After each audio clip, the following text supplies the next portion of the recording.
Oh, yes. We're here Saturday night football, but it's not your typical Saturday night football. We're talking about Saturday night football of the United Football League. That's right.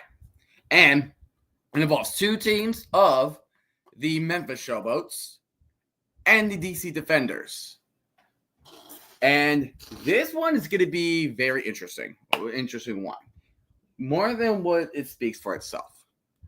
The Memphis Showboats came up with a brutal loss last week when Troy Williams threw an interception to Kai Nakua. And their head coach, the head coach of Ken Whisenhunt, has also made his return to the Memphis Showboats. So it's no longer Jim Turner, the interim coach, taking the helm. He's now Whisenhunt. And also what's interesting is the defense of Jared Horton, the defensive coordinator. And right now, they're going to stop against the DC Defenders, who, if you not know, last week was that team that took down Goliath. That was the Birmingham Stallions. So with that being said, this should be interesting. The DC Defenders are 1-0. They're going up against another USFL team of the Showboats. That would be interesting. DC wins. They'll start the season with a 2-0 record, and the Memphis Showboats will definitely need a win here. They're already 0-1 in their conference record. So now it comes to question. So one of the biggest pieces of players that the DC Defenders brought back was Liam Fornadell. Liam Fornadell used to be an offensive lineman for the DC Defenders, and now he's back. He is back with the crew. And I could not say I could not be any more proud of him coming back to play with the DC Defenders again. So the better question is this: Can the DC Defenders answer back? Can they answer back with how they did with the Stallions? It wasn't high scoring by any means. The defense was phenomenal. They sacked Alex Magoo 8 times last week. So the defense is definitely the high mark. Jaron Horton and Greg Williams are brilliant defensive minds of the United Football League. But now, the better question is, who can perform defense better? Who can perform the defense better? Who's going to make better defensive plays against our opposition? And on top of that, if you're building better plays on defense, that means some scoring needs to happen a little bit on offense. But it's not about who's going to beat the best offensive playmakers. It's all about who is going to make the more crucial plays who's going to make great plays at the right time. And if you missed last week, the Stallions got their anger out on the Panthers and ended up winning against the Michigan Panthers. And mind you, that the Stallions is now 6-0 against the Michigan Panthers. So the Panthers have not won against the Stallions ever since the United States Football League came back alive in 2022.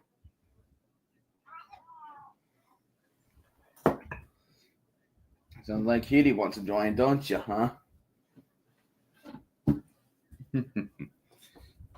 But yeah, I'm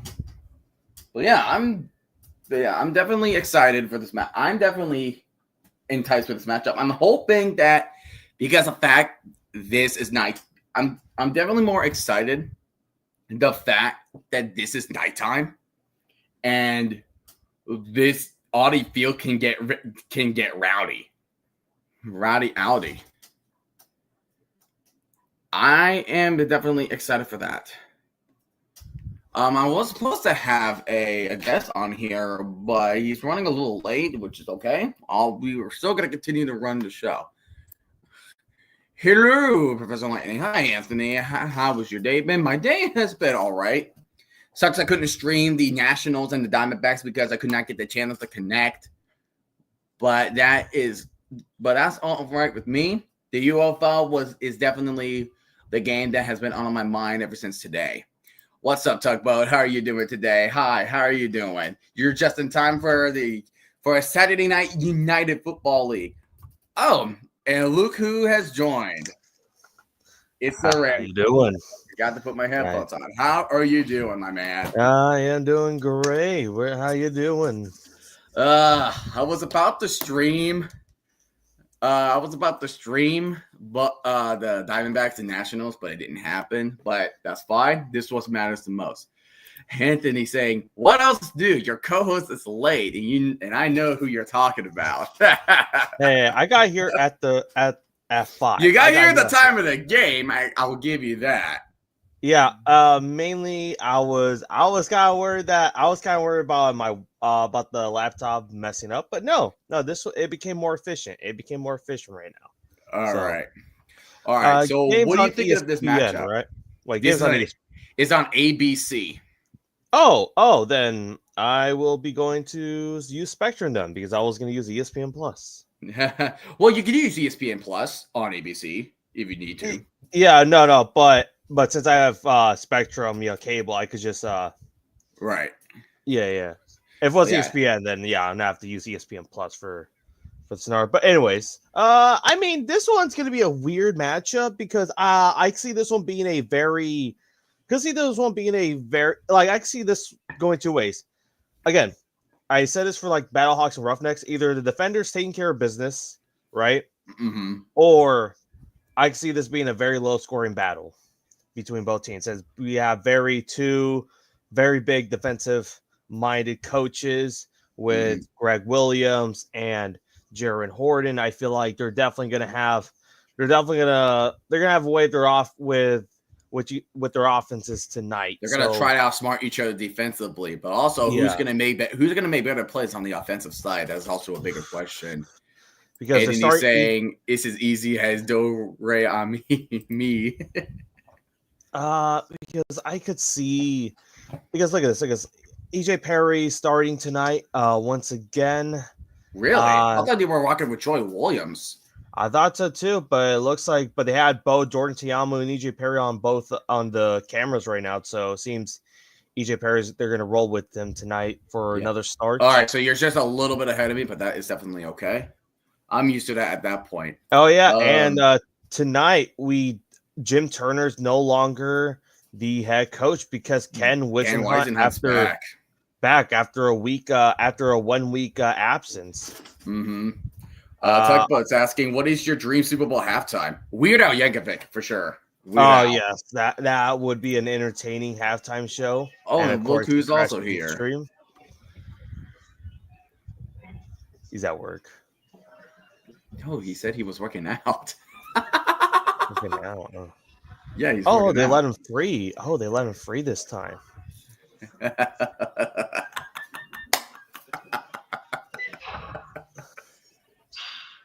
No. He has his headphones in, so he's gonna hear through us with his headphones. But to answer Tugboat's question, SRG, what is your dream Super Bowl halftime? Weird Al Yankovic is a good one because I think it'll just be like very entertaining. The amount of props. It's gonna be very entertaining. Well, 100%. It's tough because Anthony says Thomas is a smelly host. Pass it on.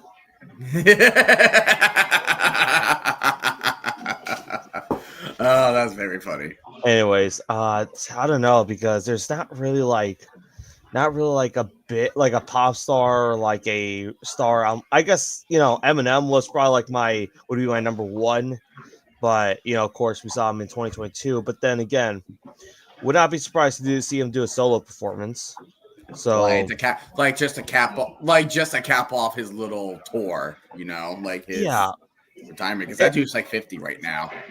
Yeah, but I'm not sure. We'll see. I don't really, because again, I don't really have a number one besides Weird Al Yankovic for like a solo performance. I don't know who I would else have to bring in. Mm-hmm. So coming in for tonight's game, so according to ESPN the Bet Sport Board, the Defenders are favored by 6.5, and the total over under is 36.5. Yeah. Tugboat says mine is Match of Dragons and then Panic at the Disco. Not bad. Solid choices. No, those are solid choices. All right, and so far it looks like the Defenders are going to kick it off, and the Showboats will have the ball. All right. Let me shout out to the UFL bringing in Joe Tessitore. Yeah, as a commentator. I think that's a W on ESPN Spark. I know you have your little beef with ESPN, UFL, ESPN, but I think that move is definitely all right. Like it's good, but I know it's just like last year. It just felt like the ESPN commentary just felt very. I don't know. It just felt very like compared to like a Fox commentating cast. Mm-hmm. I mean, they could get better this year. I'm not saying they won't, but we shall see. Hold on, let me turn on the fan. It's gonna get. Yeah, that's always like it's like I guess my fan is on because it's just starting to get hot. It's getting hot in here. Thomas, shut up. All right, I am. Oh, there we go. Yeah, Tessitore. Yeah, I agree, Anthony. He is definitely a great commentator, 100%. There we go. So Audi feel that nice. That's the first time in 2 years we have seen a night game at Audi Field. Because last time we had that, you were talking about 2023 Sea Dragons and the Vipers. Wow, it's that long. There's never been a night game at Audi Field last year. Yeah, I see. I don't have my shirt back, by the way. Terry stole it. Got it. Name drop. Oh, I mean, nobody knows how she looks like. So, in the lightning cast. All right, here we go. Kicking off. Oh, and that ball is going to kick out of bounds. Oh, what a great start. Matt McCrane has kicked it out of bounds. Yay. EJ Perry. Oh, you're like three. Yeah, I told you. They're getting on the field. Yeah. All right. Let me go to ESPN Plus so I could be able to so I could just go back. Yeah. Told you. I'm sorry. That's just how my cable. Oh yeah, Thomas. The Milwaukee Bucks clinched the playoff spot. Like a 6th seed. Imagine the Pistons and the Bucks play each other in the playoffs. You guys are definitely streaming that. I could see it happening, but the only way it would happen if the Pistons would need to catch up with the Pacers to do it. Yeah. All right. So since McCrane kicked it out of bounds, now the ball will be at the 40, and the Showboats are going to try to run up the middle, and that is going to be second down and 8. Oh, you're like, yeah, you are like. I told you, I am behind. 2 miles done. Yeah, I told you, dude. I'm not. Right. I'm that far behind. All right, so I started at the second down play. I'm not sure if you seen already. I have not seen the second down play yet. EJ Perry will be under center. AJ Perry under center. He's gonna do a play action, and he's gonna throw a little flat. And the receiver will be down at the 45-yard line, and that was Kawami Lassiter. So now we're on 3rd down and 5. Starting online tonight, you have James Tunstall, Jared Thomas, quarter of a mile. Apparently, look what Tugboat said. Somehow Lamar Jackson won the lawsuit versus Dale Earnhardt Jr. Wait, what happened there? Yeah, no way. What? Wait. What happened there? Somehow Lamar Jackson won the lawsuit versus Dale Earnhardt Jr. about number 8.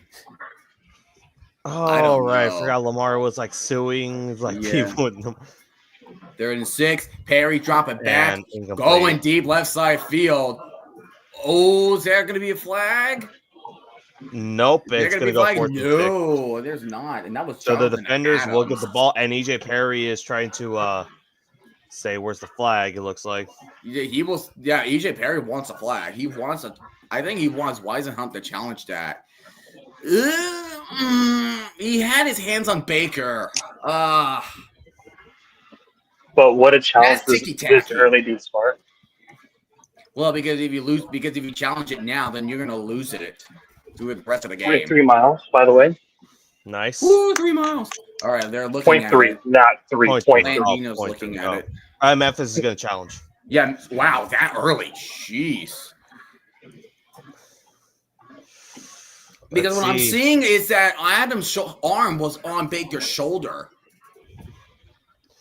Yeah, they were getting very physical with each other. Trailer. So wait, Thomas. So when are you going to see the Minecraft or a Minecraft movie? I think next week, the week after the latest. All right.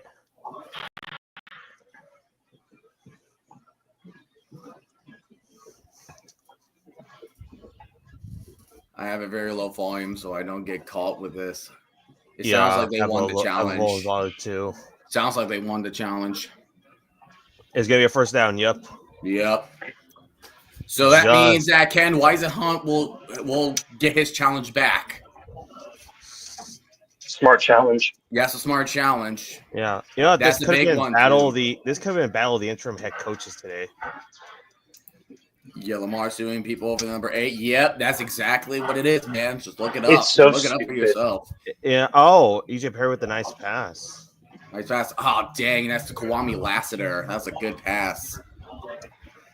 Dude, what's next? It reminds me like when Nintendo was so sued SML. Sued SML, or just Nintendo suing anyone about Nintendo related products. I'm scared of Memphis for some reason. 1st and 10. 1st and 10. No, because I think it's like their defense. I think that's like the biggest thing, because even from like last week, 0.4 of a mile. Nice. Even last week, Memphis. Like, although they came up with a 2-score game, their defense was actually very solid. Defense is solid.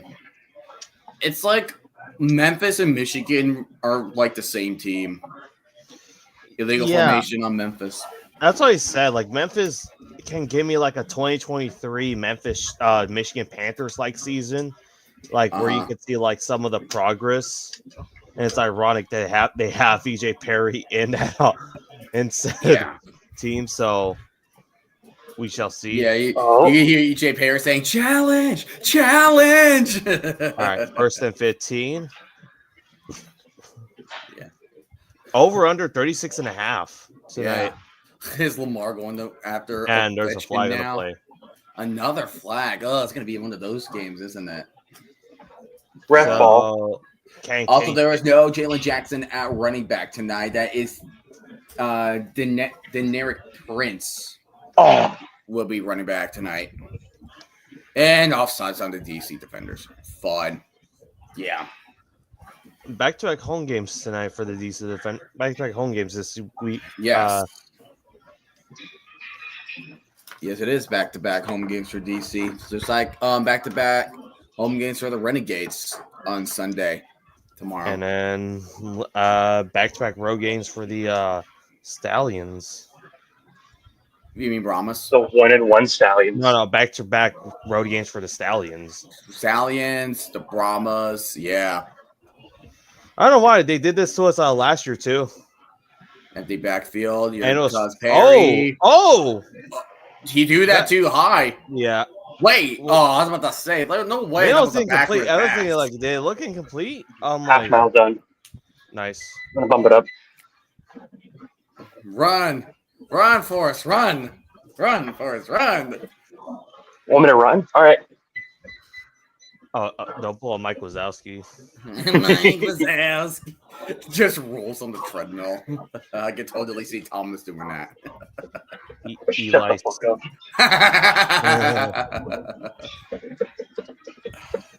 That was Eli Stowe. That was the one who dropped the screen right there. And here comes the drop and back the pass. That's a good catch.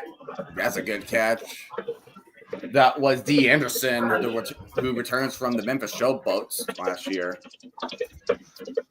We got to think all the starting Showboats starting quarterbacks throughout the last 3 years, 3 seasons by far. So 2023, what the fuck was it? 2023. Was that God? Oh, no, it's not him. I forgot 2023, to be honest. Also, Yeah, Lightning that's are first down at 10. Oh, pass too high, but defenders just got right on top. What a tackle. That was Derek Roberson with the tackle onto Cabote. Lightning. What's up? Do you want to know what else was in 2023? What's that? Ocean Gate. Ocean Gate? Oh, Yeah, let's talk about the that submarine, right? Or submersible. Apparently, that's what it's called, the submersible with the PlayStation or the Xbox. Submarine, schnubmarine. What's the freaking difference? Oh, EJ Perry, and it's intercepted. Let's go. and the defenders will get the ball, and the Let's go. defenders will get the ball in their own 30-yard line. Let's go. That's Keandre Thomas with the interception. Yes. I did something. What's up, Zizou? How are you doing today? We are doing fine. DC up, man? defenders just got the interception. That was Keandre Thomas with the interception. The pressure got to him. That's how we do it. Trivia question. How many total yards / receiving did Josh Jacobs have versus Seattle in 2022? We don't talk about that. Wasn't it like 200 or something? Or 300? We're going scrimmage yards in total. I'm going to have to say it was 312, right? Something like that, yeah. 8 sacks and 2 ITs on defense and counted for them this year. Okay. Yes, sir. Oh, yeah, by the way, guys, Zizou recently broke 1,000 subs. Oh, nice. Congrats. He broke 1,000 subs. The answer, 303. Yeah, that game was very awful, and it came for the fact that this is the man that lost to Jeff Saturday. That Jacobs game cost me a playoff spot in fantasy. That's what Anthony said. I forgot who had Josh Jacobs that year. Raiders. We didn't. Well, this was before we all met. That was before we did the fantasy. That's right. So we didn't. But this year, I am trying to debate whether to just make a new league in general, just for the 2025 season, or just have the same league. I'm thinking restarting the league and just try to bring everyone back in. So we'll see. And make sure no punters. Right, we will see. We will rebelling against that, right? We will see. I am basically Roger Goodell. I am Roger Goodell, so we will see. You guys are not Josh Allen. We need to find you guys are not Josh Allen. ASAP. You guys are not Josh Allen, people. If DC defenders can get up the scoreboard and defense keep making plays, do they return and win the championship this time? Well, I better hope. I would not get my hopes up too quick because we still have the Battlehawks and we still have the Renegades and the rest of the Brahma. So we have the whole conference to get through too. And the Panthers. But that is if we stop the offense. Like if we stop the offense, we can be okay. Not good, but okay. Because again, looking at DC, like with the roster, I mean, like they have potential. I mean, it's not like they're not like terrible. Like on paper, they should not be really terrible, but it's still like, can they at least be consistent? Yeah, that's just my problem. Yeah, that is just my problem with the Panthers, and that's the same deal with the Showboats. They're just inconsistent offensively. These are saying Lightning, you should do a mock draft for the Jets. Oh gosh, I don't know what a Jets mock draft would even be. Like you could. I don't even know what it would be because one, we're gonna suck regardless of who we pick. Because like, how do you do it? Because okay, like, do the Jets want to take for the first round at least? Do the Jets want to take best player available, or do they just go for like, or do they just try to go need? If I'm being honest, I think the best option for the Jets is either offensive tackle or defensive tackle. Yeah, but then again, the most Jets move you could think of is they draft a tight end. And these are talking about the mock draft for the Raiders. Who would you want the Raiders to pick for your first round pick? I'm dying to know. So for me, it's okay. So knowing Pete Carroll, knowing Pete Carroll, this is going to go two ways. And Thomas will agree with me on this one. So either he will draft Ashton Janty because Pete Carroll's a running back junkie, or he could also go cornerback with Will Johnson because he's also a DB junkie and wants to rebuild his Legion of Boom. Or knowing the Raiders, you could just pick someone that is not expected to be picked in the first round. Here comes Amos Smith up the middle. Oh, he's still on his feet. Okay, that's about 9 yards right there for Smith. So I think it's DB or running back. Those are like my top two like areas that like knowing Pete Carroll and Spy Tech they would try to go because they extended Gino already. So it's not like you're gonna go big quarterback and even or what? Overpaid. Like Daniel Jones. You got Smith going up the middle again. Apparently there was like something that Seattle offered $45 million to Gino, and then after that he still decided to say no. I'd rather just go to the Raiders. Which so this was more than just a issue about money. It just sounded like there was just more of an issue like I don't really want to be in Seattle anymore. Right. Which you know what it is, and I can see why. Because look at this. Look at this. Gino stayed with us for 6 years. All right, 3 years as the backup, and then of course 3 years as the full-time starter. Right. 1 mile. Yeah. Nice. Good. I'm gonna turn it down. Guess who was there for like the 5 out of 6 seasons? Pete Carroll. Right. Pete Carroll was pretty much when he saw him. Pete Carroll gave him confidence. He gave him like everything he was looking for. He made it even more of a balance. Beating Smith. Come on, Smith. Oh, darn it. And Jaron Horton calling plays right there with the walkie-talkie. Yep.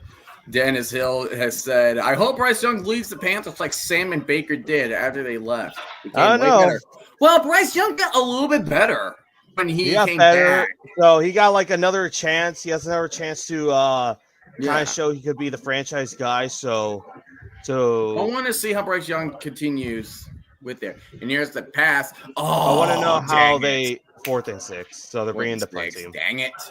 I could not tell if his target was to Roland or Scott right there. I could not tell. The ironic thing for Tugboat is that he's both a Raiders and Seattle fan. Huh. What's up, Red Black? How you doing? How are you doing? How are you doing, Red Black? Well, the defenders got an interception, and we did nothing with it, but that's fine. Seattle for their first round. Ooh, that's a good one.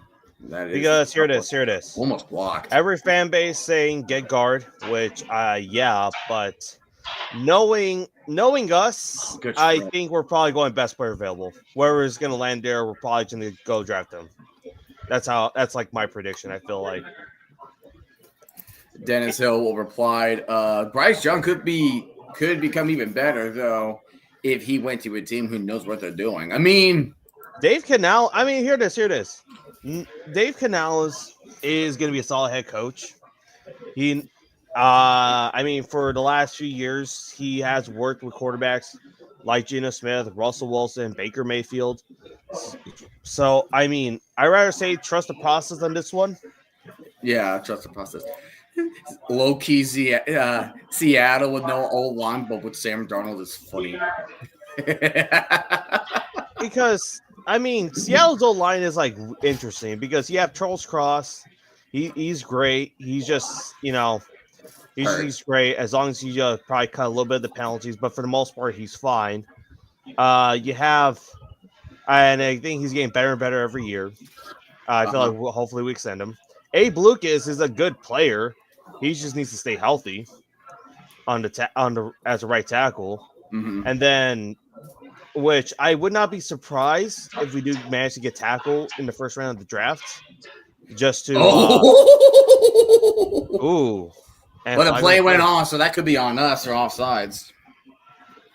But so it wouldn't surprise me when we do get tackle because knowing how Abe Lucas is offsides. Knowing how Abe Lucas is because he's a good tackle, just needs to stay healthy. But it wouldn't surprise if we do get insurance. But but I really want to know who to even be there at guard because I don't think we're going to trade up. And the last time we trade down was in 2019. It's been 6 years since we've done that. And who did you trade in 2019? We traded down from the 21st pick. We could have gotten Montez Sweat or Jair with Washington. With what? Yeah, no. We traded down with Kansas City. City. No. Because Montez Sweat was Kansas on City the Commanders. Wait. Was it Kansas City or Green Bay? It was 2019. I know we traded down from one of the picks because I know. I think no, not the Giants. Dang! I'm trying to figure out who it was. I know we got a first round because look at this. We had 2 first round picks before like the draft because we traded Frank Clark. And I'm trying to. I think it was Green Bay. I like to say it was Green Bay because I think they got Savage out of that. Darnold. I think they traded for Darnold Savage in the draft, and then after that we used that pick from the Packers to go get LJ Collier. Right. Red Black said Seahawks might be screwed without an O-line. And then Zizou said Raiders need a bunch of O-lines with their 9 picks in the draft. Just get all the offensive line picks. That would be funny. Yeah. We had 10 picks. Yeah. Also, are you thinking of doing a live stream for the draft? Yes, I'm going to try to do the draft with these chuckle bastards right here. I just got to see, hopefully, my schedule. Actually, today's Saturday, so let me check my schedule now. Let's see here. Janice, do you think the Commanders trade out the first round? I can't get a read on my team if they will take BPA or trade out the first or more picks and starting drafting defense. The Commanders' weakness from last year was the defense. Oh, my God. What's up? All right. I am doing the live stream of the NFL draft on Thursday, April 24th. Let's go. I am off that day. I don't even have to work morning, so I am off that day. Let's go. Yes, sir. But unfortunately, what time is the draft? I would assume 8. By going at 4:30 the next day, dang. All right. But it's the first round that matters, right? This is where the good stuff comes in. Yeah. First round. It starts at 5, so I mean, it's Eagles fan, don't care who we draft. I trust Howie. Okay, so I did a mock draft with some friends of mine, and this is what I just did. I just said Eagles draft the next Georgia player, best Georgia player available. Makes sense. Oh my goodness! I wonder who will the Steelers get in the draft because now time is running out. Can you imagine Aaron? Or this would be the most funniest thing in the world. Can you imagine if Aaron Rodgers decides to sign with the Steelers after the Steelers take a get drafted the first round pick, and their first round pick I would be mad. Quarterback. Everybody is going to be so confused. No, here it is. It's going to be brilliant. Steelers fans are going to get mad, but everyone else is going to laugh. Okay, but look at it this way: if the Steelers do draft a quarterback, who are they going to get? Jackson Dart? I heard Jalen Milroe or maybe Quinn Ewers. There's a little chance for that. Because the first round is going to take almost immediately. It's going to be Cam Ward and Shedeur Sanders. Depending on how the first 3 picks are going to go. Because, that's pretty much what's going to come down to. How will their picks going to be? Because it sounds like Titans are getting closer to saying they're going to get Cam Ward. But then again, you never know if Abdul Carter's gonna. If Abdul Carter could get the first overall pick, so we shall see. And then same thing with Cleveland. They're kind of like, all right. They dropped the defensive end after extending Myles Garrett. I'm gonna scream. But here we go. Memphis. An edge rusher to pair with Myles Garrett. True, but All right, Memphis is at 3rd and 1. You're going to hand this one off the middle. I think that's just enough for the first down. Because let's say a Cleveland situation. Right now, Kenny Pickett is technically the only non-injured active quarterback on the roster. Oh, back in the QB cycle of hell like the Jets. So, and then are they really thinking that Deshaun Watson's gonna be there week 1? Is that the goal there, or I'm not don't know. Oh, this is interesting. Hold on. Genty is going to Denver. That would be nice. They do need a running back. Devontae Woods no longer at the Broncos. He's in the Cowboys now. Denver does need a running back. Unless Denver just waits till round 2. Maybe they do a trade up a little bit with Amari to get Amari and Hampton. But here's the thing. I don't see Genty falling past the Raiders or running back.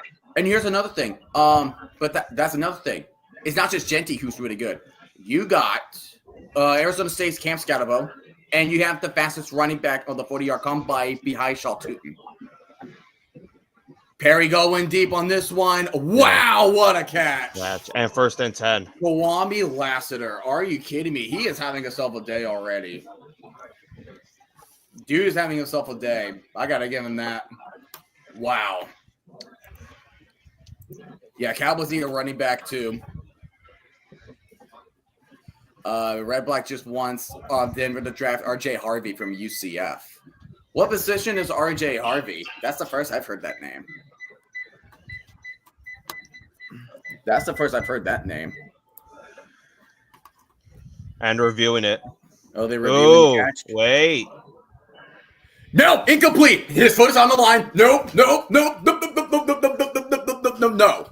N-O means no. Wait. He's out of bounds. His foot's on the line. So hold on. Look at the ball. 1. Hold on. He stepped on the line. He stepped on the line. Incomplete, Memphis. That second foot.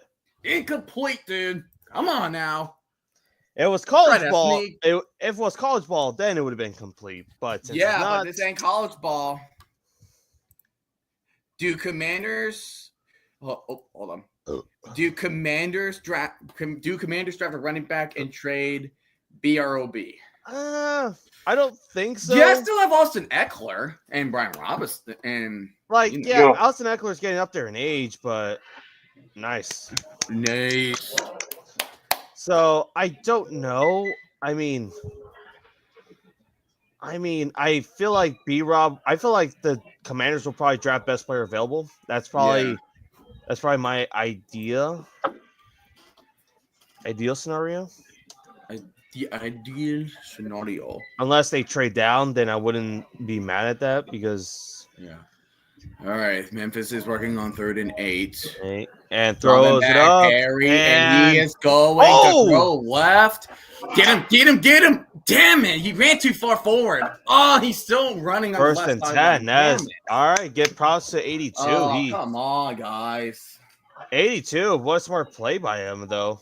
Gosh darn it. That's Eli Stove with that catch. All right, Zizu. I hope you have yourself a good one. Right, he's a running. Okay, RJ Harvey's a running back from UCF. Good to know. Ooh, he got Baker. He got Baker on that double move. Yeah. Oh, he got him good. Facing with all that pressure, he almost got sacked. Now the Giants. Now they are in a very interesting position because, of course, with the signings they have Tommy DeVito back. They brought in Jameis Winston and Russell Wilson. Now, I think this is definitely more of an insurance policy. Definitely, this is the insurance policies in case if Ward and Sanders don't make it out of the first 2 picks. So Memphis has already called another timeout, and we're still in the fourth he quarter. says if y'all lose to Memphis, I might laugh my ass off. Please do. We deserve it. Here's the thing. If we lose to Memphis, I'm having every single team to laugh at me on the next meeting. Don't know. I really think it's interesting. I probably will find it a little bit funny, but then again, it's also like you did defeat the Stallions. So I'm just like, I don't know how to feel because Memphis could be a good team. So see, that's the power of football. Freaking Thomas over here. There you go. 1st and 10, and they're already in the red zone. B Rob. Oh, okay, B Rob. That's my bad. Now I know what he means. Okay, so I'm Pierce. leaving the gym right he now. just got a good run on the left. Now they're inside the 10. Gosh darn it. First and goal. Dag nabbit, dude. Brother. That wasn't a bad workout. 1.5 miles in. Good workout. B-Rob hasn't Shit, been this it's up we fucking thought in shirt. 4 years and can't reach more than 760 yards and 5 TDs. Gibson was a better running back. The only issue was his fumbling. Yeah, he fumbled a good bit when he was on the Commanders. There we go. And stop. Only Ooh, game good for stop. about the yard. I think we're on the same play. You were just ahead of me by like maybe a few more seconds. A couple seconds, yeah. Yeah. Brother, Brahmas lost to Arlington. I need to laugh to keep from crying. Ah, shit. The Brahmas are playing tomorrow against the I will stream that game. So Red Black, if you're available at time, I will stream Brahmas versus the Battlehawks. And so then tomorrow we are gonna get Renegades Roughnecks. Yeah, Renegades play against the Roughnecks, and here comes Pierce trying to run up the middle, but he will get nowhere. So now it's 3rd and goal. I will Joe 100%. Cool, Red Black. Good, and good. Okay, I'm done. Did your phone crack? What? No. What? No, I'm done with the gym. Oh, it sounded like you were done. Dude, like mentally, it sounded like you somebody pissed you off right now. I thought so too. I thought you had a phone crack on your screen. What the freak? Like you sounded like, okay, I'm done. Like somebody I'm pissed done. you off. Like Nah, bro. Nah. Perry. Oh, no flag. 4th and goal. So field goal time. Thank goodness. So bend and don't break. Bend and you don't mean break. a smooth next? Yes, I do mean the smooth next. Thank you. Actually, let me check what time's the game tomorrow for this one. I might just do a solo. So Roughneck and Renegades is noon Eastern, 9 Pacific. Oh. That's so fucking early. Dude, it's meant for, and also people gotta wake up early in the East Coast too, so they'll be up and out already. And we have a injured. I don't want to hear shit. That's Jared Thomas. All of this, fucking East Coast supremacy and shit. Oh, you have to be up at noon to watch football. Boo hoo. Try fucking waking up and immediately turn on a goddamn game. Dude. What about us next year when the Australia game comes in? Motherfucker. We are gonna have to go. We have to wake up at midnight. We're gonna have to wake up at midnight for this. Dude, the likely scenario. We ain't sleeping for shit. Oh, this is gonna be fun. Best case scenario is 3:30, and even then, that's still not even Kick is better. up, and the kick is good for the Memphis Showboats. They are up 3-0 now. So, ESPN. ESPN. Roughneck. Oh wait, there's a flag on the field. All right, so 5. There's a flag. Do I running to the kicker?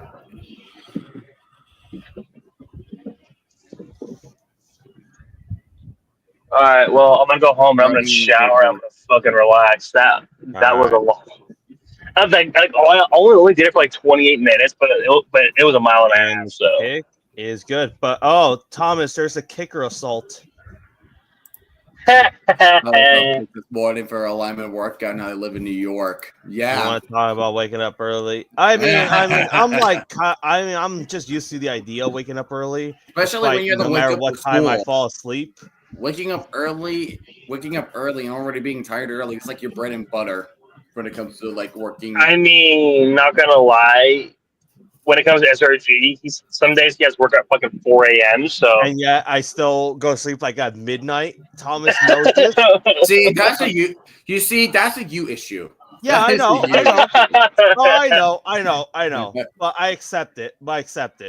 Yeah. I accept the reality. Stop sending me fucking TikToks at midnight then. You send me TikToks at midnight too. You to wake up for school. And also you have to wake up so early. Like if you're the further you are from the schools. All right. So I can't wait for the Defenders Brahmas game. That's the Easter. That's going to be the Easter. That's on game. Easter. It's Easter on 5. 2 p.m. I won't be home at all Easter. I called it off work, bro. I have to go to fucking 3 Easter events that day. I don't even know what I'm even going to do on Easter because actually, when am I even? No, 4. Fuck. I don't even know what I'm even gonna do. Like, even if I work, right? I don't even know what I'm gonna do like after. So it's like Chris Waller So, make it from. I have to fucking be up and like out of the house at 9 o'clock because Kara's gonna take me to church, no. and then I have to go to her grandma's house at like fucking noon to do shit. Then we have to go back to my house for my family shit. And then I have to go to her fucking aunt's house on her dad's side and do shit over there. I'm like, what the fuck? All right, so Thomas, does the church that she goes to? It's like, does it run like clockwork? Like they're on like a scheduled basis? Yeah. All right, the first half is about to be over. You mean first quarter? First quarter, sorry, I'm tired. This ain't college basketball. With his beat up into zip right through Cornell Powell's hands. That was good. That was well played. That was Eli Walker, the safety from the Showboats covering. All right, we got. I'm trying to look at everything. Battlehawks Renegades, 9:30 a.m. Saturday, April 19th. And it's up the middle. Ooh, it looks a little bit. Probably not as much.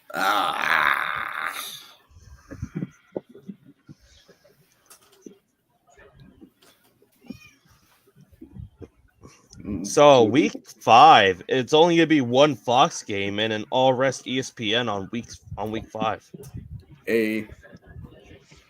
Wow, is this actually good, or is DC like a bunch of frogs like St. Louis? Ooh, damn. Why did I just catch a stray? I won last week. Buddy, you beat the smooth necks. I don't think that counts for anything. I feel like you beat the preschoolers. You basically beat a bunch of preschoolers. He is a fraud. How come he isn't catching strays? I wouldn't call myself a fraud. Dude, you lost to this guy. SRG, you lost to us. We were not expecting to beat you guys. All right. Yeah, it's week 1. That's all I can say. JBT, week brother. 1. week 1. I didn't even do anything. We're back on top. So even if the Showboats win, it doesn't matter. We're still a whole tiebreaker. Yeah. Anthony saying fight. Oh yeah, Anthony. Speaking of you sent me a text the moment I started working out saying, "Get them legs moving." How for one, I did. 2, 1.5 miles there, buddy. You get your ass over here and you get on this damn treadmill and you do it a mile and a half. Then you can start talking. Are you really telling Anthony to touch grass? Anthony doesn't touch grass to begin with. I've seen him or saw him playing MLB The Show all damn day.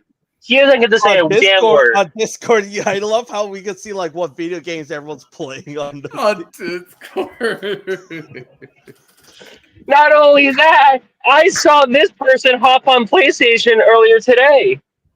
Yeah, so what? You have to have it's called hobbies. It's called a hobby. Like if you're not doing anything, take advantage. Like walk more than have your some meat on the way home from school. Anthony's sounding like the grandparents that say like I had to walk through like 5 feet of snow. I had to walk through the Himalayan mountains. Uphill both ways. I had to swim through a pond. Okay, hang on. Pull the comment back up. What? Red Black Waves? Yeah. Like, which comment? The one about the guy who did cross country. Yeah. Oh, well, you're I used to talking do that for to. cross country. I'm the only one that has probably touched grass. Okay, hang on. Hold on. Time out. Flag on the play. Can we explain what I did about a couple weeks ago? Okay, there's that. Listen, buddy. She doesn't do it anymore, but my girlfriend, she used to do cross country and track damn near daily for like 4 years. So she touched. She touched more grass than like all of us combined at this point. Well, I used to do cross I country and can track make an in argument. 4 I years, can definitely too. make the true argument here. I used to do cross country track for a year, so I'll probably say she probably touched more grass than I did. But I skipped track here in my senior year because I was stressed out too much. I think I could be the consensus winner to all this because not only I've done the LA Marathon once, I did the LA Marathon 2 times, 3 That times. is true. He did that. Did like 2019, 2020, 2024, 2025. Because 2021 was the COVID year. Because 2020 was COVID. No, 2020, I did it. This was the week before COVID, in fact. 2021 was the COVID year. So the LA Marathon didn't exist. And then I don't know why I did not do 22 and 23. That one. Same here, man. I also ran multiple 5Ks as well. So all right, you know what? We probably touched the same amount of grass. And all right, you know what? SRG, I will make you this deal. I train, I get in better shape. I will fly down to California next year. You and we will run the LA Marathon. Flag on the play, man. There's a lot of flags tonight. How about we meet halfway? San Francisco, July 2026. You get more time. You get more prep time, and we have to run. We have to go on some hills. On some hills? It's San Francisco. What you expect? Hills are like your best friend, man. Like, they are known for hills. They're legit. Hills are like everybody's best friend. Do you not feel your legs burning? Well, to be fair, you're not going to be like just in downtown San Francisco or like in the city. You're no. You're going to be outside the city. No, you're going to be in the city. You're going to be on the Golden Gate Bridge. You're going to be around like maybe a forest area, like around like the nature area. That marathon, my dad has done my dad actually did the ultra marathon.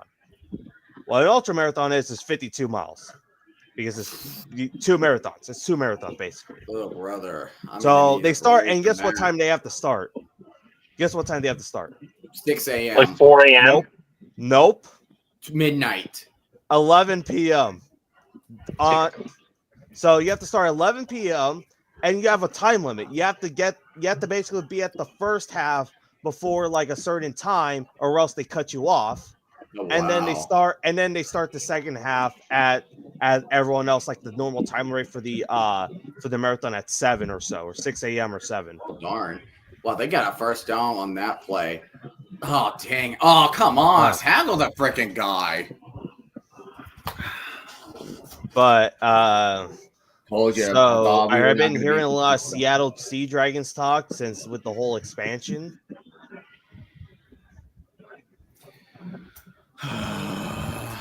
You can invade me. I don't know, SRG. I'm just saying it would be the greatest way to have, a massive crossover. I will go down to LA. You and I will run them. We'll run that marathon. Go to LA. I'll pick you up personally, and then we'll roast. First of all, we're gonna hit up some places before we do it. First, we're gonna have to hit up Dodger Stadium because that's where the pickup is at, like for the shirts and the number, right? We have to hit up Dodger Stadium because that's a must. Next one, we're gonna at least try to hit up a different stadium called SoFi Stadium. Holding on Memphis, good. It's called SoFi Stadium, and we just gotta say F the Rams. I want them to come back. I really want to see Dragons come back. Another one. All right, no. All right, what is the exact day of the marathon? Like most of the time, 2026. It's always in mid-March, it's been in mid-March for like the last few times. But I think next year, let me check. They actually You can technically register right now, actually. All right, know what? Well, Perry keeping it If to you himself. Oh, if you are down to pick me up from the airport, March and like 15, 2026. So March I would 15th. it's on a Sunday. So that means you would need to probably be there on Friday, probably, just so you don't get like a bunch of jet lag. Probably and be there on Thursday. Who knows? I think Friday. All right, so here's my question. I get there. Where will I be staying? At a hotel. But we so how my dad and I do it is, or my dad picks the hotel basically near the finish line. So by the time you get to, because it starts at Dodger Stadium and ends on like another part of LA.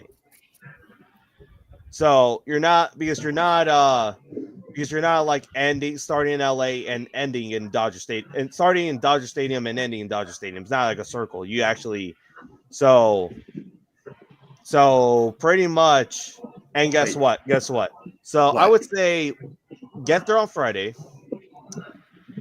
and then go to the hotel because you got to rest up and all that because of jet lag. Did Memphis just called the last time out? I think they did. All right. Well, are you going to pick me up, like personally? I will try to pick you up if anything, unless depending on traffic, maybe at most. I mean, you could stay in the airport. Like, you could chill in the airport while you wait. You don't have to like immediately like leave. You don't have to immediately like leave the place right there. You could like sit in a chair. Oh, guys.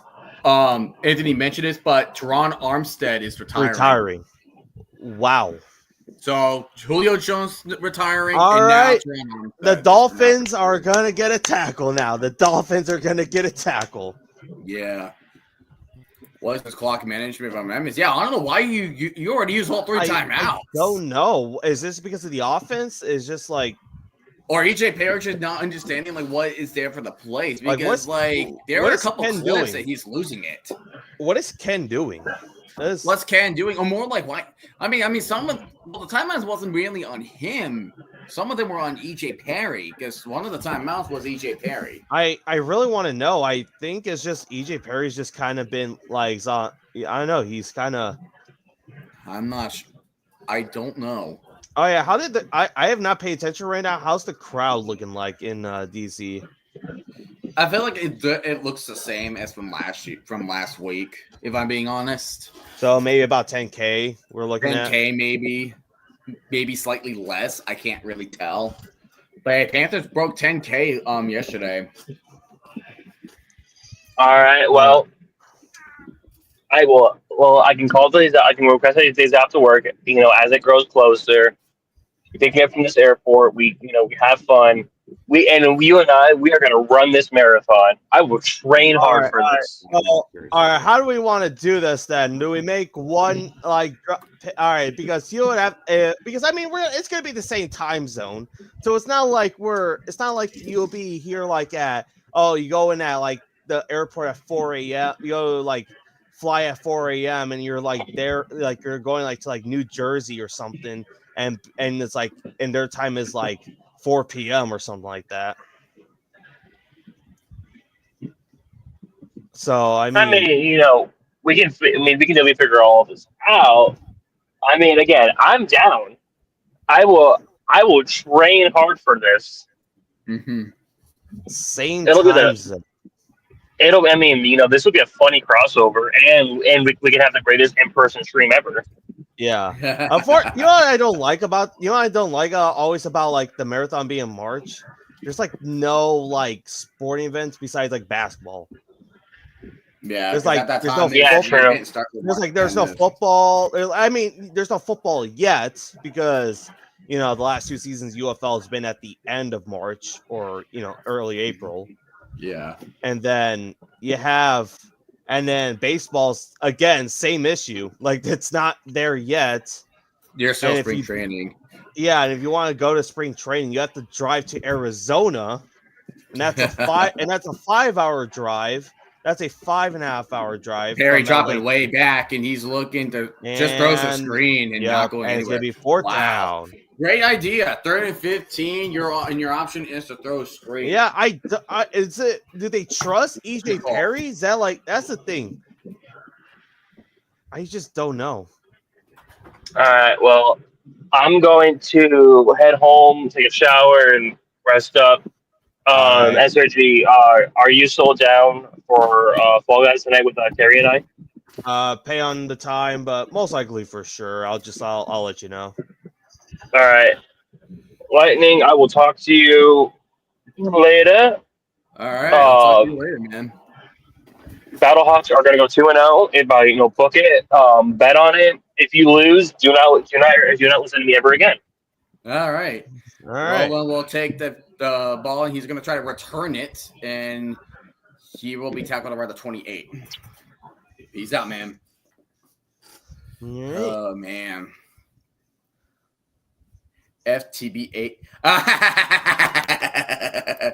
Good thing he did not see it. Oh, man. Jared Horton with that long hair. That long hair. Jared Horton's a good defensive coordinator. He's doing a good job shutting the defenders down right now. He's doing a good job. Deneric Pierce is doing really well on the run game. I wish he did. He said, "I wish he did." All right, first out of 10, headed to Abram Smith. Oh, I thought he was going to rip. I think that's PJ Hall with the tackle. He was a former Seattle Sea Dragon and a former Battlehawk, if that memory comes serve. The Memphis Showboats giving us trouble. Yeah, I kind of expected that. Like I'm saying, Jared Horton is going to be a head coach for 2026, either for an expansion team or for a team that's going to fire their head coach. We shall see. Who knows? Aaron Smith doing it again. He just ran the same direction. Stop.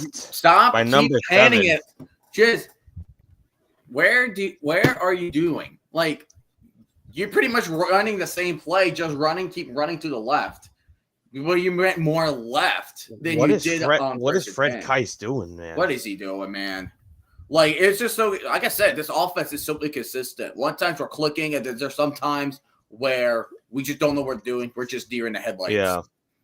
Hopefully. That's offsides. Free play. Oh, and Ty Scott catches it. Let's go, Ty. Let's go.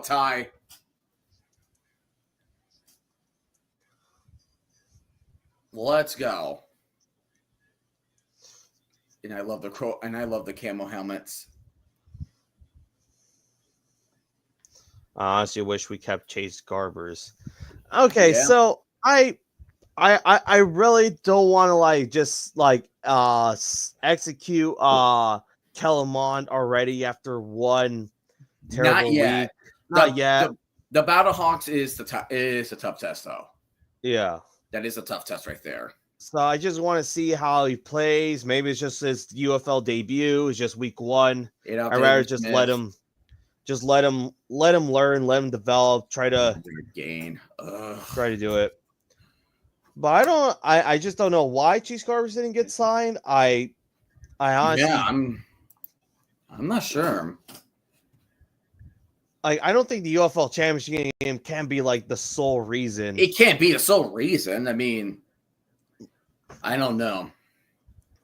2nd and 7 for DC. Tamu dropping back, and he's going to throw deep. He's just open. He's open. Oh, come on, man. He almost had it. Mickens almost had it. Mickens, man, he almost had it. I freaked out so hard that my stuff fall down. Shannon Harris was ready, and he was like, "Oh, dag nabbit, bro." 3rd and 7. Dag nabbit. He was open. What number was that? It was Mickens. Jaden Mickens. He made a big play last week. Here we go. Run, Tamu. Let's get it.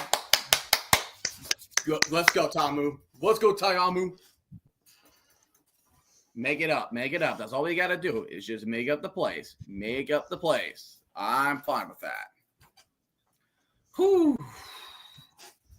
Oh, baby. Okay, we just gotta keep on driving, okay? Keep on driving. And that's Deion Jackson as a running back.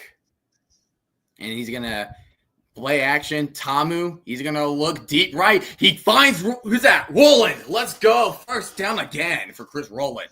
All right. There's no excuse tonight. There is no Wizards game tonight for the DC area. Let me check. There's any national games that people the national game happened earlier today. Yeah, so well, there is the Cherry Blossom Festival that is currently happening. So I'm not sure. I hope that you're saying, do you like when people give the excuses like, oh, there's an event happening today, that's why attendance is low? I feel like it just depends on how big the event is. Yeah. Because like if it's like an event like San Antonio, like March Madness, I would get the excuse for that. I will make that valid. But if it's like a regular season game, probably not. So it just depends on how big the event is. Yeah. Tayamu drop it back. Yeah, and he got a pass, right? Number 88, and there you go.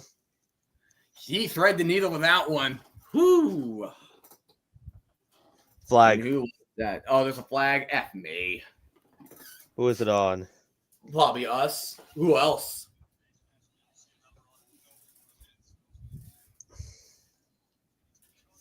Like, because who else would it be on? Defense. Oh, face mask on the defense. Let's go. Doing what you're supposed to be doing. Where's the face mask? Oh, yeah, 35. Oh, yep. That's going to do it right there. Can't do that. I do like Memphis uniforms. They don't look like. Yeah, I don't know how the Renegades beat the crap out of the Brahmas by 33. Like, that's crazy to me. To me, it was like so to me, I always saw that game. It was like the defense, it took them a minute to like get used to it, get in a group, but then it just felt like when they finally got clicking. Quarterback. As soon as it finally got clicking, it just like pretty much it was like too late. It was too late by the time the defense just started clicking. And then freaking they try to have Mike DeLalo try to run it up the middle like they did against the Birmingham. It did not work like usual again. I don't know why I'm saying they were trying to believe like maybe we can finally like get that Tiamu, Derek King type of familiarity. They're trying to, again. but I'm sorry, I'm just not seeing that with that. We tried it twice already now, and it's not working. Rolling to his right. He's going to scramble. Run it, dive. Ooh, He's diving. Is that a touchdown? Yes. Let's see. Come on, that's a touchdown, right? Come on. We'll see what the ref is going to call it. We'll see what's. A guy saw his foot inside, so. Hold on. They're going to see the replay. Come on, that has to be touchdown. Come on. All right, Tiamu. He's running. Ah. That has to be touchdown. He went airborne. Yeah, he got to the pylon. It looked like he. Yeah. That has to be touchdown. Come on. Best defense last year, and we do that. Yeah, man, I am very sorry for your problems. Hopefully you guys take that anger out on the Battlehawks. Again, that game, this week's game just feel weird because you're like, you don't really know what is going to be. He said he was out with the one. Bollocks. Ooh. Wow. Oh, my God. Who's blocking PJ? Oh, PJ Hall. Wow. He got there to the quarterback and the running back at the same time. Where's the blocking? 4th and goal, so field goal time. Where's the blocking? Oh, my God. About to have torched bird tomorrow. I wouldn't say anything until the game is over. No, I'm not saying that either, but oh my gosh, it looks so rough. Oh no, I was talking about Red Black Sauce comment. Oh, yeah. I don't know. I'm sorry. I'm just 22-yarder, and it is good. That's good. So we are tied. Should have been touchdown. Damn it.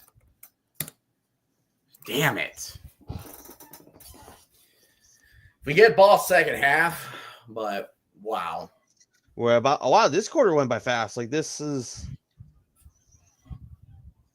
I'm just surprised. No, the fact was PJ Hall just shooting his gap, and he got to throw to both Tayamu and Jackson at the same time. That is ridiculous right there.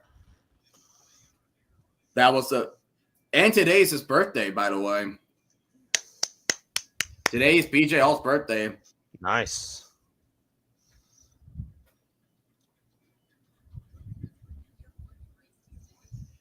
Oh man. But we just got to keep doing what we need to do. Like the drive that we did, we got to do that. Yeah. But mix it up. We got to do that, but we need to mix it up.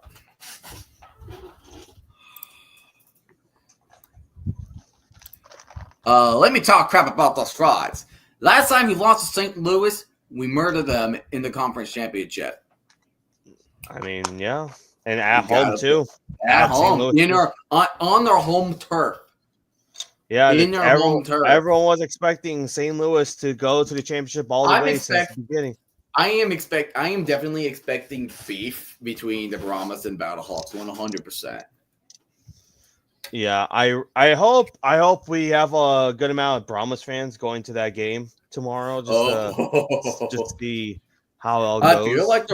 I feel like the rivalry between it did feel good. I can definitely see that.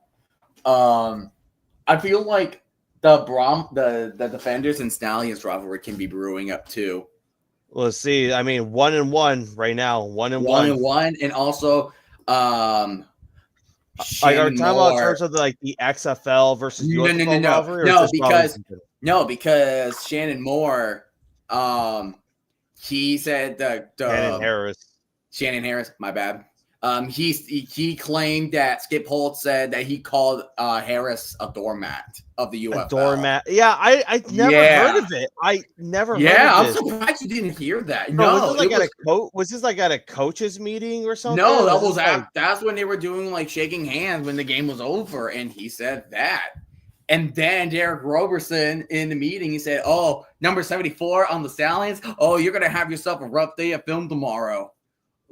Things were starting to brew. I honestly I never expect. I would expect this for St. Louis, something out of this because last year everyone was expecting. Because last year everyone pretty much had this game marked as the game of the year, and the whole Gary Jennings thing, and then everyone was saying the XFL was better than the USFL, and everyone was saying the Battlehawks was pretty much going to be the best team all across the boards.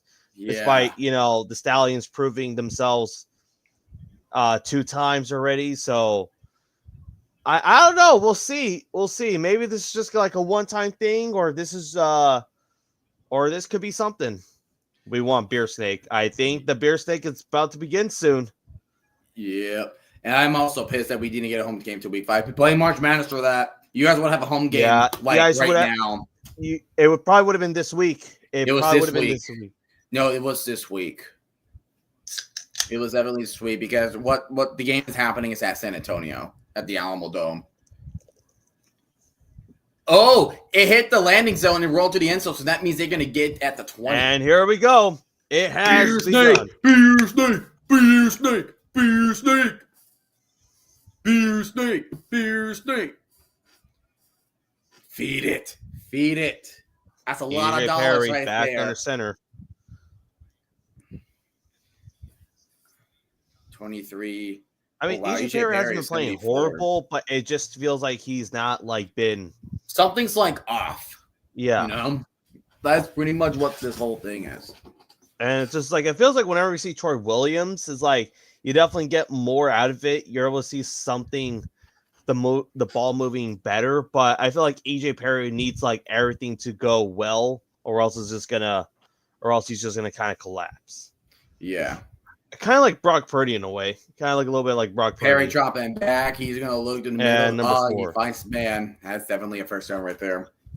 Why does the UFL be a legit code of conduct for beer snakes?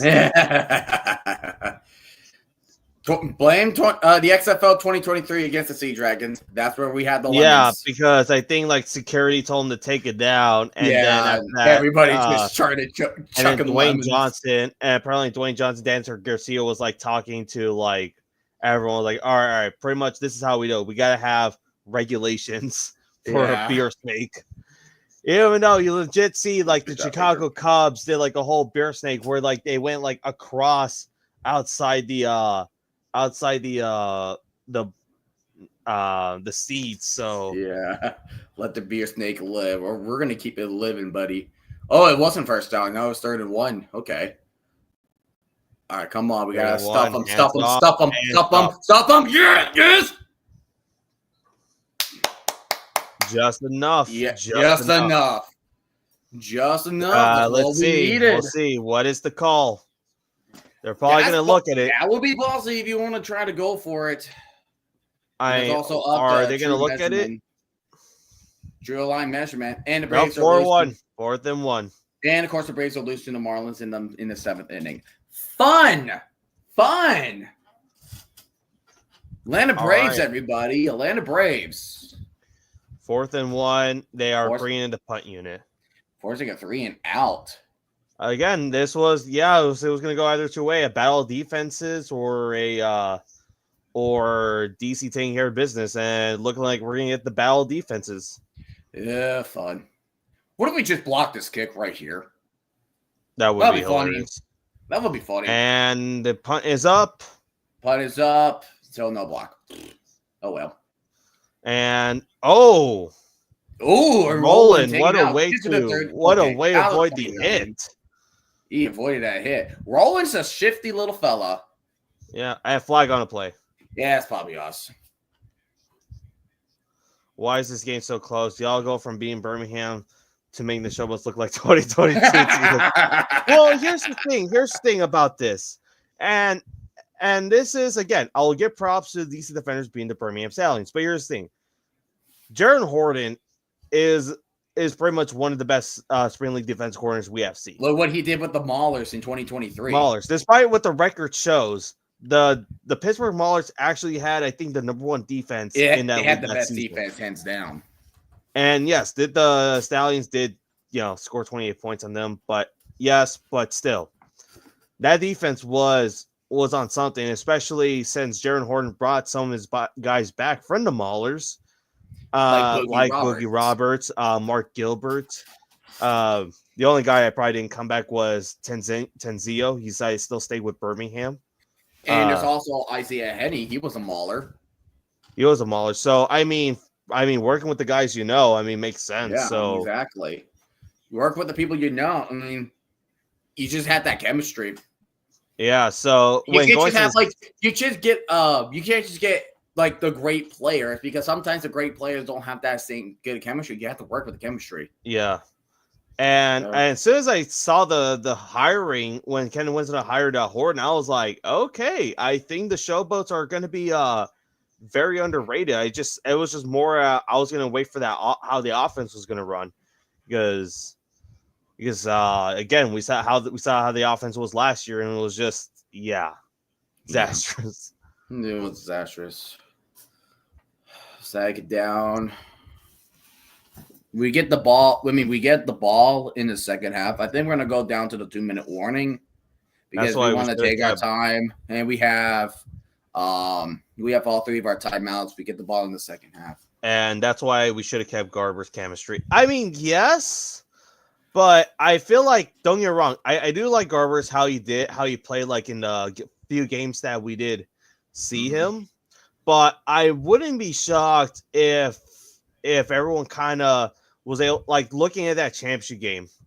I'm assuming the Brahma saw something. They're like, although he is a pretty decent quarterback, is he did people like figure him out how to like fully stop them.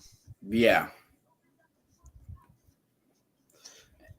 And that's kind of the thing. It's like if the Brahmas start off 0, I mean, that's what I fear of the Brahmas is if they lose to the Battlehawks, it's not only because they have an 0-2 record to start the season overall. It also means that they have an 0-2 record conference play. So you got yourself a bad start, and then you have teams like the Renegades that are 1-0.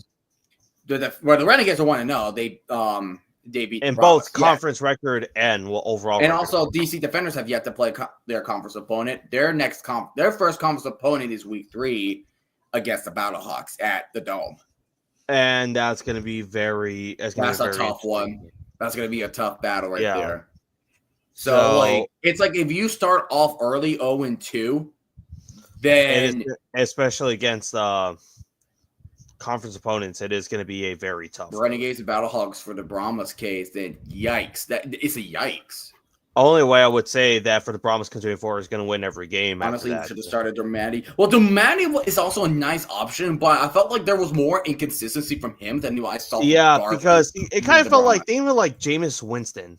Like you'll see the passes, like he could definitely throw it, but then after that he'll just make like a random mistake that's just like, oh, he's gonna throw an interception. Yeah.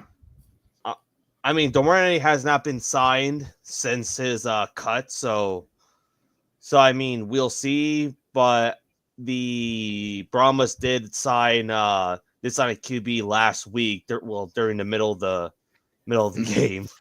Yeah, I feel like it would be nice to see.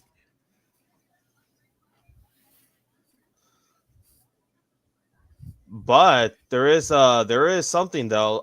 Jared Garantano is going to be QB2 this week instead of Kevin Hogan. Yeah, Kevin Hogan. Yeah, there's still Kevin Hogan and there's still Jared Garantano. Oh, I'm not sure Jared Garantano got a fair shot last season. I don't think so either, but not really. And with the squad he was working with, just kind of went downhill. It just And you're showing Abram Smith. That dude was a showing monster his time in in 2023. He was a monster in the XFL. Yeah. He was awesome.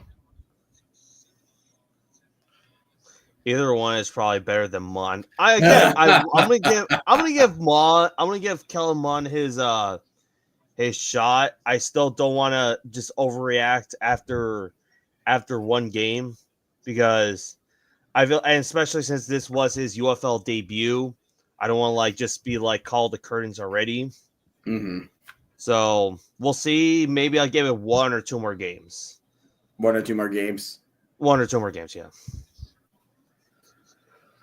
If he doesn't improve, even if let's just say the Brahmas lose, but he does improve, then I'm like, all right. Let's just kind of keep it going. Let's just kind of give this give him a bit of play time. Time to drop it back. Okay. To the 20. Not bad. But still kind of need to I don't think you necessarily need to rush it since you guys will have the ball second half, but would not be bad to get a field goal to break the tie, or get a score and break the tie here. So Mickens. Here we go. Close. Oh, come on. That was a good play by Memphis. That pass deflect. Otherwise, that would have been an open catch from Roland. That was an open catch. 28. What? Yeah, 28. Is that Gilbert? I think so. No, Mark Gilbert's 14. That was Kyrie Woods.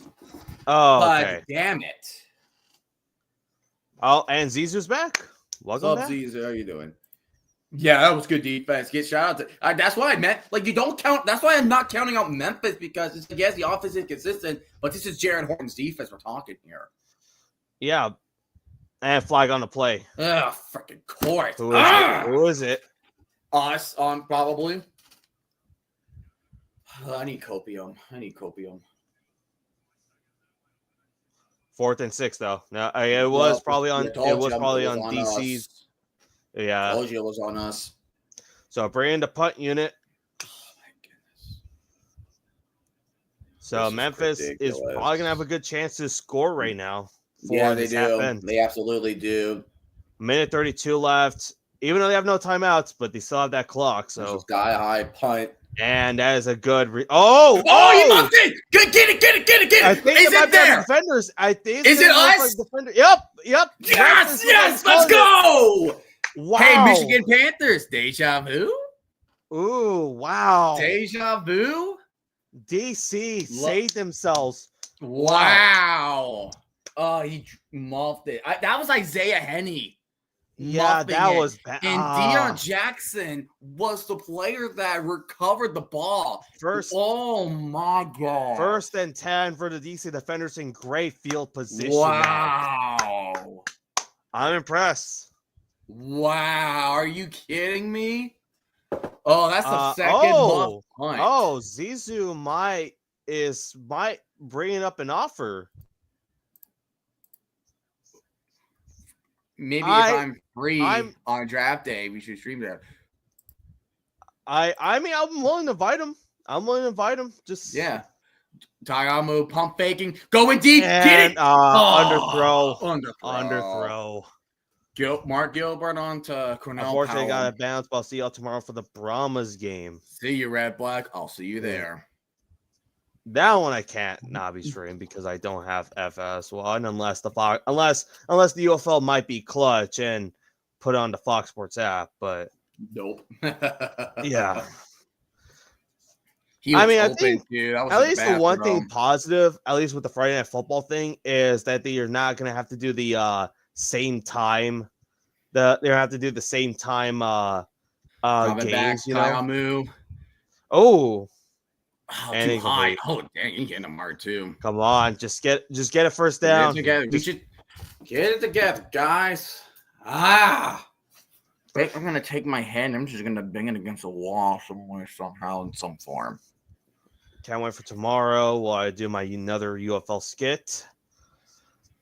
I gotta come up with the skit for the XFL meeting, but I'm probably gonna upload it hopefully by midweek. Yeah. Here we go. 3rd and 10. Dropping back. Tayamu. And he's going to throw one missile. Got him. Touchdown. Come on. Just go. Red zone. To the 20. Okay. Would you put a timeout there? How much more minutes that time? A minute 4. Yep, stop the clock there. Well, the clock is already stopping because the clock stops temporarily. It's like college. There we go. All right, Tayamu. A minute left. Minute left now. You're in the red zone now, so go ahead. Come on, hike the damn ball already. All right, Tiamo looking around, dropping back. Passes. And it's gonna be a gain of a few. Roll into the 4. 4-yard gain. That's not terrible. We have 43 seconds left. I would say put a timeout now. Yep. They're gonna put a timeout. Yep. How many more minutes till halftime? 42 seconds actually. We have 42 seconds remaining. So we are close. So when halftime starts, I just got to do a couple things, and then I'll be right back by the time the second half should start. And I'll just take over because everybody hates me. Why do everybody hate me? Everybody hates Chris. God darn it. Gosh darn it. God damn it. All right, 2 timeouts now for DC. Second is 6, 43 seconds remaining. DC does have a ball in the second half. Yo, remember last year when the DC defenders beat the Brahmas, but in total yards, the Brahmas were just so much better. Hey. And I just saw the meme you sent. You're like, wait, how did we get here? Well, how did we get here, Crunk? Oh, you got me. With all accounts, it doesn't make sense. All right, second down and 6. Jordan Tayamu in shotgun formation. He's gonna drop back and he's gonna and he's sacked. Would you put it? Yeah, probably no timeout. Down. That's Boogie Roberts with the sack too. 31, 30 seconds. They're kind of letting the clock go down a bit. They're probably going to go just for the field goal then. I mean, do one more try and then field goal, I guess. Yeah, but probably killing the clock enough so another play doesn't happen. So another play for the Showboats. For Boogie Roberts. 28 seconds left. Looks like they call their second timeout. They call second timeout with 28 seconds. From San Jose State.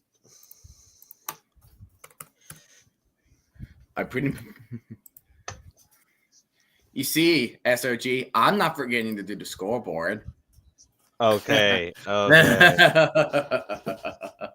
Aziz is asking, who do you think the Jets will get it for the draft? Regardless of who we pick, we're gonna suck. I'm just gonna put that in light terms. It is gonna be a weird draft. It is gonna be a weird draft in general this year. Because it just feels like there's not really like any team. It just feels like there's not really like a set player. Yeah, that everyone has their eyes on. Yeah, 3rd and 14 for the defenders. Tayamu dropping back. He's gonna throw a quick one. He got him, but it wasn't enough to the sticks. All right, 20 seconds left. Just 4th down the clock until there's about several seconds left. For enough for to get a field goal to get it to 6-3 lead in the. So from the 12th, that's a 30-yard field goal. So I say call a timeout. 5, 4, now 3, timeout. One more. There we go. 2 seconds left.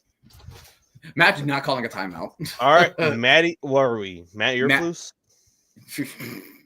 No, remember he saved that timeout for the unemployment line. So 3 seconds left on the clock. Now. That's what I'm thinking too. 6-win, 7-win team. It just really depends on how Aaron Glenn is. And with Fields and our new coordinators, it just depends on how everything goes according to plan. Good. I really want Fields to do well, but it just feels like since it's the Jets, it's just. Screw you, man. I'm not trying to be mean. This is the Jets. I just don't know what it's going to be this season. Like I don't really know because who they have the QB room? Justin Fields, Tyrod Taylor, Jordan Travis, Adrian Martinez still. Matt McCrane with a field goal, and it is good. That's good. So halftime, the defenders just lead 6-3. If it wasn't for that freaking sack.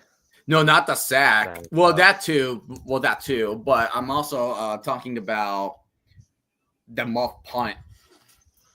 Yeah, because that muff punt was definitely no offense. Yeah, I mean, again, you're dealing with two very defensive-minded coaches. It's just, I mean, you're dealing with two very defensive-minded head coaches. Right now, so this is just more of their battle. They're trying to figure out how they're gonna outsmart who right here. That's pretty much what it is at that point. All right, I'm gonna try to find the stats here so we can talk about. I'm just gonna look up the stats to see how we are doing so far. Probably not good looking stats, but hey. Probably offensive wise, no. So, all right. So, EJ Perry's 8 for 13, 82 yards, but he threw that interception to Keandre Thomas. Tayamu 7-14, 82 yards, no touchdowns and no turnovers. Memphis Smith has 26 rushing yards. The team has 40 yards total rushing, but Deneric Pierce has 6 rushes for 38 yards. So. He was leading that run attack for the Showboats for a bit. That was definitely good. Elijah over that 42-yard catch. That was impressive. Well, what did ESPN say? So apparently someone's hearing the commentating, right? And I guess I'm not sure they heard this call. They said just like the UFL, nobody wants to be here. They want to be in the NFL. I mean, in terms. I mean, okay. Wrong. They're not wrong, but you can't really be saying nobody wants to be in the UFL, though. All field goals. Yeah. Yep. All field goals. So pretty much tugboat what you missed. Before the 2 minute, went about 3 minutes, defenders punted the ball, and Isaiah Henny on the Showboats muffed it. So that's how the defenders got a field goal out of it.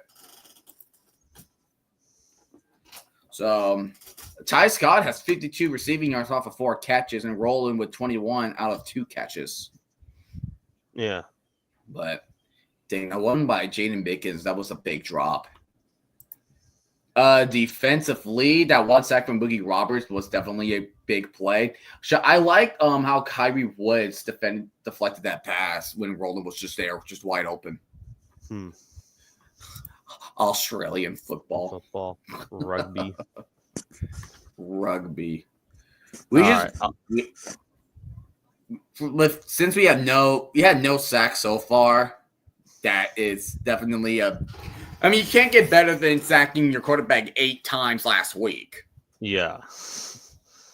But I want some sacks, not a lot, but some, because we got to keep holding off that run game, and EJ Perry can still be dangerous if we're not being careful. We have the NFL draft. The draft. All right, I'm gonna do something really quick, and I'll be back. Hopefully, by the time halftime is over. I hope so. But yeah, so all right. So the defenders, as of right now, they will have the ball in the second half of the game. It is definitely a close one. It's definitely a close one for sure. But it is definitely low. But it is definitely have been low scoring, because you pretty much have 2 defensive masterminds playing their strength against each other, and they're both making pretty good plays, like that bat down pass from Kyrie Woods, and you also have the sack from Boogie Roberts to end off the first half to prevent the defenders from scoring a touchdown. So in a way, and also the defenders recovered a muff punt, and at least they convert that to points for a field goal. But they also got that interception from Keandre Thomas to start something off the drive, even though they didn't get any points off of it. But that is what is happening at this point. Talking about the beer snake. The beer snake is just glorious. Who doesn't love the beer snake? What a tradition that the defenders bring in. But I told you, it's like you would think the Showboats would win over the defenders. Like, you would think that the defenders would win over the Showboats, but you can't really sleep on. I mean, you can't sleep on 8 teams unless you are bad, right? So, but with the Showboats, them and the Panthers, I pretty much call them the same team. I think the Bryce Perkins is a much better quarterback on the Panthers than the Memphis Showboats are. And I'm not saying EJ Perry is terrible or anything. I'm just saying, Panthers have better offense. It's kind of better offensively than the Memphis Showboats. But I think as of right now, both the Showboats and the Panthers have great defenses. They have brilliant defenses. We saw that sack from Boogie Roberts and that bat down play, that pass breakup by Kyrie Woods. That was definitely amazing as well. So it's like they're making plays. It's just, what can you do on the other side of the ball? What can you do with that? What can you do with that? You know?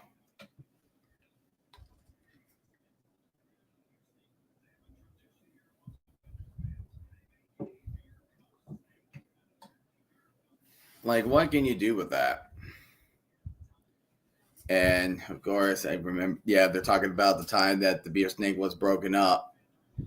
And now they are starting throwing lemons onto the field.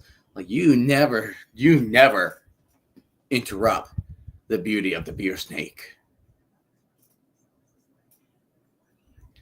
But at least the defenders are happy that they still managed to keep the beer steak like tradition alive. But so tomorrow for the UFL, there is you got the Roughnecks and the Renegades, and that's potentially becoming the biggest.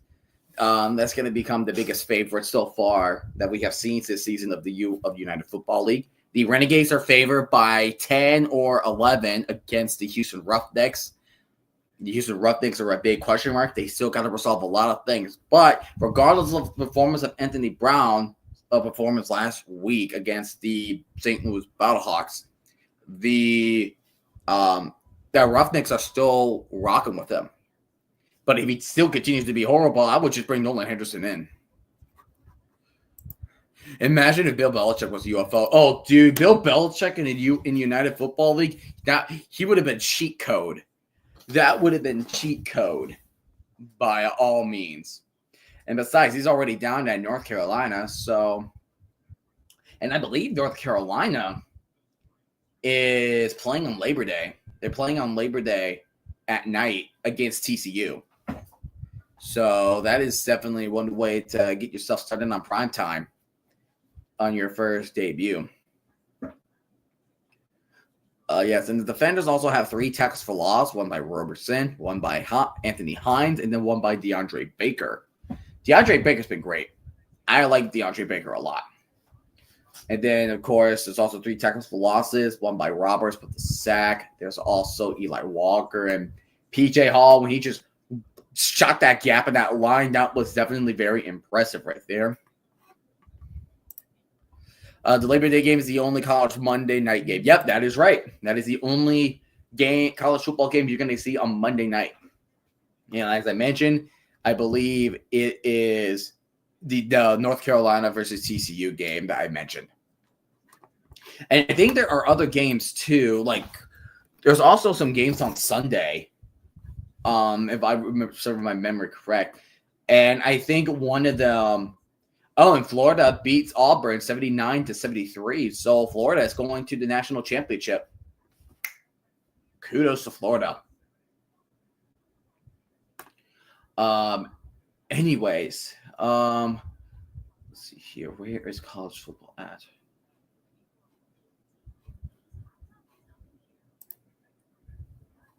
Okay, come on. I just needed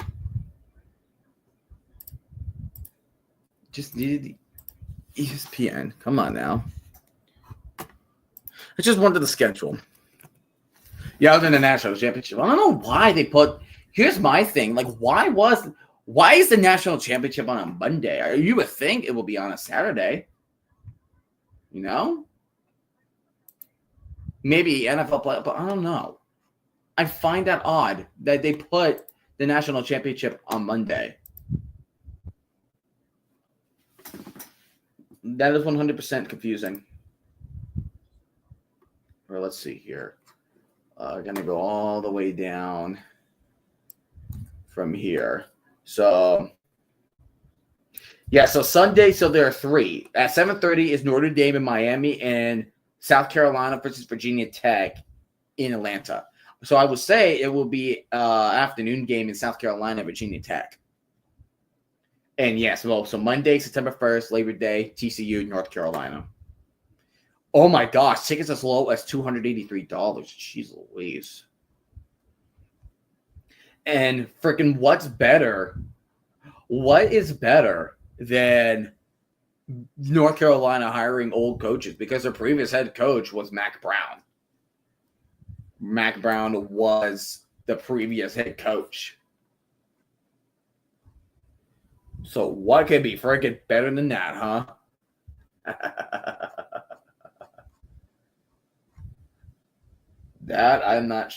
I'm just not sure. All right. So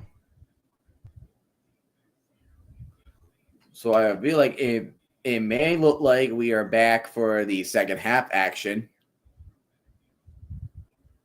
Yeah, but it looks like we're going to go back for the second half action. So let me go ahead and change everything. Let's see. Quarter 3. That's a hashtag. All right, quarter three. Let's see here. Before ESPN did the Monday night playoff game, I think the national championship was meant to be the bridge the gap between the NFL and college. Because they added an extra playoff game. Now they turn into Super Wildcard Weekend, and they put the Monday night there. So they just put Monday night. But since now the college football playoff has now, expanded, now it's all the way to late January. By the time you're between the divisional and the conference championship games, they decide, you know what, might as well put it on Monday night, I guess.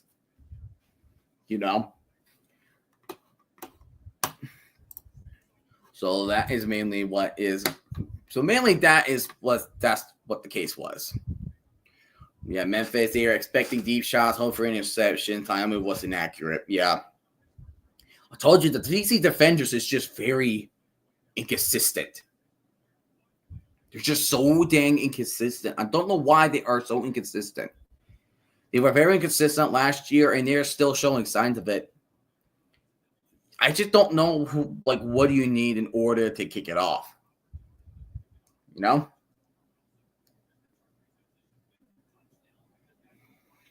All right, and then in the second half is now underway, and what the freaking was that? He didn't even kick it to the landing zone, and on top of that, the ball went out of bounds. Oh dear goodness, that was a bad kick from the Showboats. Bad kick.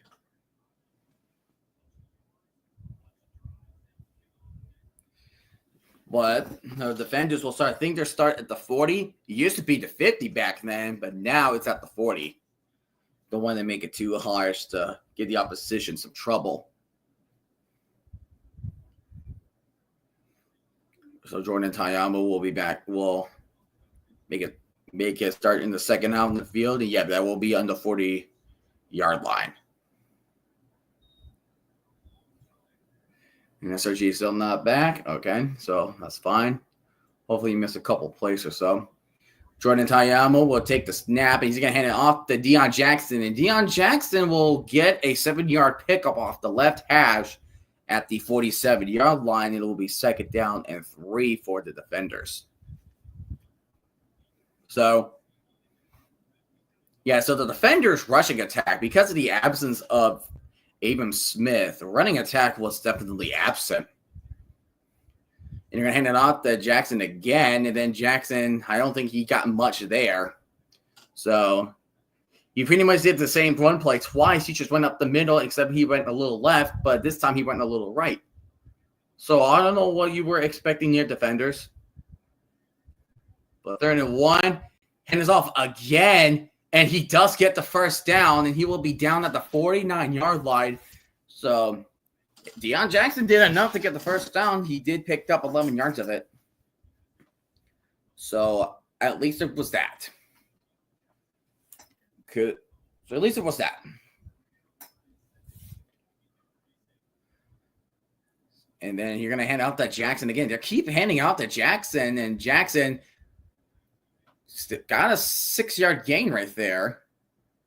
So 2nd and 4. So he is running the ball effectively.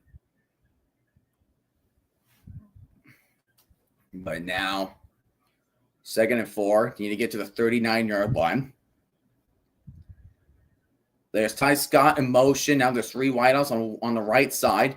He's going to do a play action. Tayamu going deep, right? And he had Scott open, but it was incomplete, just over his head. And now the defenders are going to face another 3rd down on this drive. He had him right. He had him right there. I feel like do a passing play. Don't try to run, just a passing game. To see if you can find Roland just running about somewhere. Oh, there's a wide open Abram Smith. And he does get the first down, and he will get past the 30, and he'll be down at the 28-yard line for Abram Smith. He was just open. Oh, I think one of the players was caught off guard because there was a little bit of a pick play. You caught it when it was Isaiah Green May got caught in one of the routes that the defenders was running. And then that let Abram Smith open a little longer, and that's how Abram Smith got that first down. And Smith going for the end zone, the corner. He picked it? Wow. The Showboats got an interception. Lance Boykin, Jordan Powell. No, his foot was out. That's not an interception. Hold the phone. He never had complete of the ball. That's incomplete. No. What was the first stream I watched from you? Oh, gosh. That game was just bonkers. That was bonkers. They're officially reviewing it. But that was a close one. That was almost an interception. So it's still 3rd and 4. But, man, Lance Boykin, well played from him. Preventing the ball to get to Cornell Powell before there was a touchdown. That was well played. Give him credit. Memphis defense is pretty darn good. It is that good. So, 2nd down at 10 from the defenders. I'm going to throw a quick one. You freaking Antonio. Javon Antonio dropped a check down. Come on, man. Yeah, his right foot was out.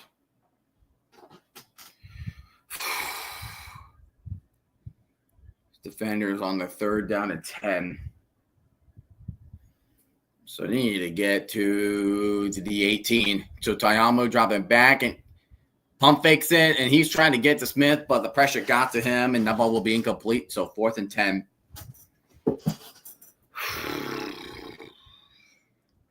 The defense in the later half really helped the Showboats.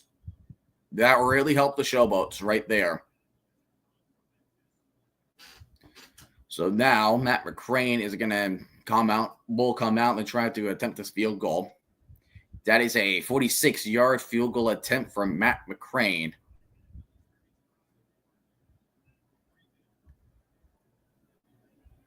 Here's a snap. Kick is up, and the kick is good. Another field goal from DC. Matt McCrane being 3 for 3 of the night. Yeah, he was so close.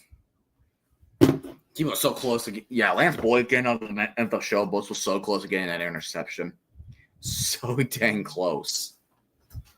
But now the Showboats are going to try and score for themselves as well, which I wonder what adjustments they will make. I feel like E.J. Payer will still continue to throw the ball as quickly as he will probably start throwing the ball as quickly as he wanted to be. Because I feel like that was the one thing that the Stallions did against the Panthers. They said, okay, we know how good the defense is. We know how the defenders got Alex Magoo 8 times. So it's like at that point, what you should do, just throw the ball quick. If you throw the ball quick, making passes, and then let the runners do it, and you let the runners just make their moves after the catch, those yards after the catch, those yaks, then you have no worry about being sacked unless they're not open at times. And that's why one of the adjustments that the defense can make is, okay, there's no use to sack because we're going to use our defensive player, and that's a risk of having one player open. So we're just going to keep pass rushing and make sure our guys are covering these receivers and tight ends tightly. And that's something that the Showboats and the Panthers are picking up. So it's like, okay, we're sacking too. All right, we're getting sacked too much. We need to go quick about it. We need to go quick. And the Marlins beat the Braves, shut them out. I hate everything. I hate baseball already. But you just go quick, then you don't have to worry about getting sacked at all. The defenders have yet to sack EJ Perry yet. But the Showboats did against Tayamu. And that was Boogie Roberts with the sack. So, from that point, it's, yeah. But yeah, it's going to be like, yeah, you are going to make some crucial in-game adjustments. You will need to make some adjustments. That is for dang sure.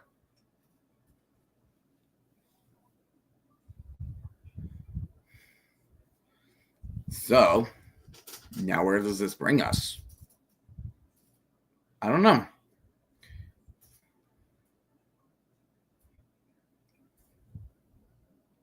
But Kyle Loxley, the wide receiver, the draft, April 24th at 8 p.m. Eastern.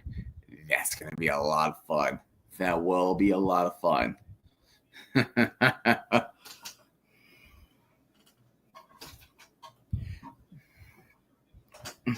That will be a lot of fun there.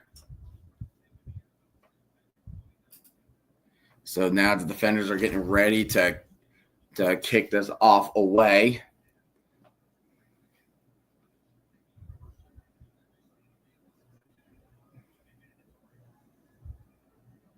And McCray getting ready to kick this one off. And see what would happen this time. Landing in the ending zone inside the 5. And lastly there will try to take it out, but he will be tackled about at the 30. So decent field position, but that is definitely decent field position from the Showboats. So now the better question is for the Showboats, what can you do? What can you do? Mike Loxley. Loxley is the Maryland head coach. The football coach, the head coach of Maryland. Cool.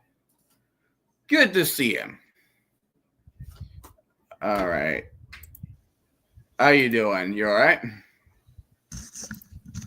All right. I am back. Field goal from the defenders. There was almost an insane interception. Yeah. From by Lance Boykin. That was almost an insane interception. So right now I was feeding my cats, plus so there's these cats in our backyard. They're strays, right? But we still like feed them because they're like, No, that's my mom right there. She would definitely do the same. And good tackle. And during the time, so we have this this glass pan, right? Uh-huh. And she uses just for water, right? Just to put water for them, as like it's cool, right? And it's always kind of weird, like in this middle of the walkway of the area. So now, I was just trying to give the cats their hard food, right? I accidentally stepped on it, and it finally. Well, like I stepped on it like on the side. So it was like I stepped on it and then it just it just flipped over, but like it broke. So it's not like, damn it. So it's not like I felt like any pain or anything. It was just like I flipped it over, it broke, and I'm like, dang. So I just went ahead and used the plastic container. Use the plastic container to be a standby. I'll just replace it maybe later on. Nothing urgent. Nothing too urgent, but still. Oh, man. Jonathan Abrams just got enough for the first down. Barry dropping back. He's going to run away. Dang it. You left him too open. And he's open. What the freak? Yeah. Would that be illegal for passing? No, I think he probably just got enough. It looks like probably just Oh boy, that will be interesting. I felt like he run up too far. Illegal for passing. Oh, Perry's not going to be happy with that one. How far away? And that's a loss of down, too. So how far ahead was he to... No, I wonder how far ahead is he when he crossed the plane. That is definitely... And that's Kyle Loxley. His dad that they were showing is the head coach of Maryland, the Terrapins.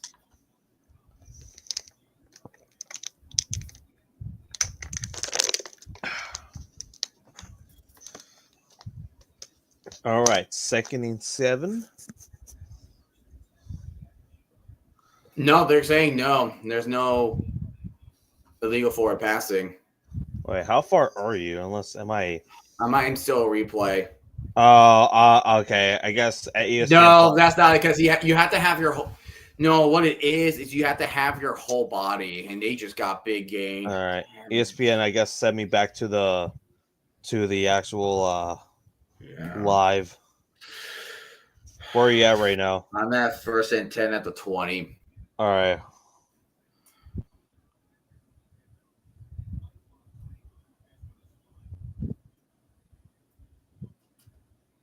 Perry handing it off, and that is about a 3-yard gain right there.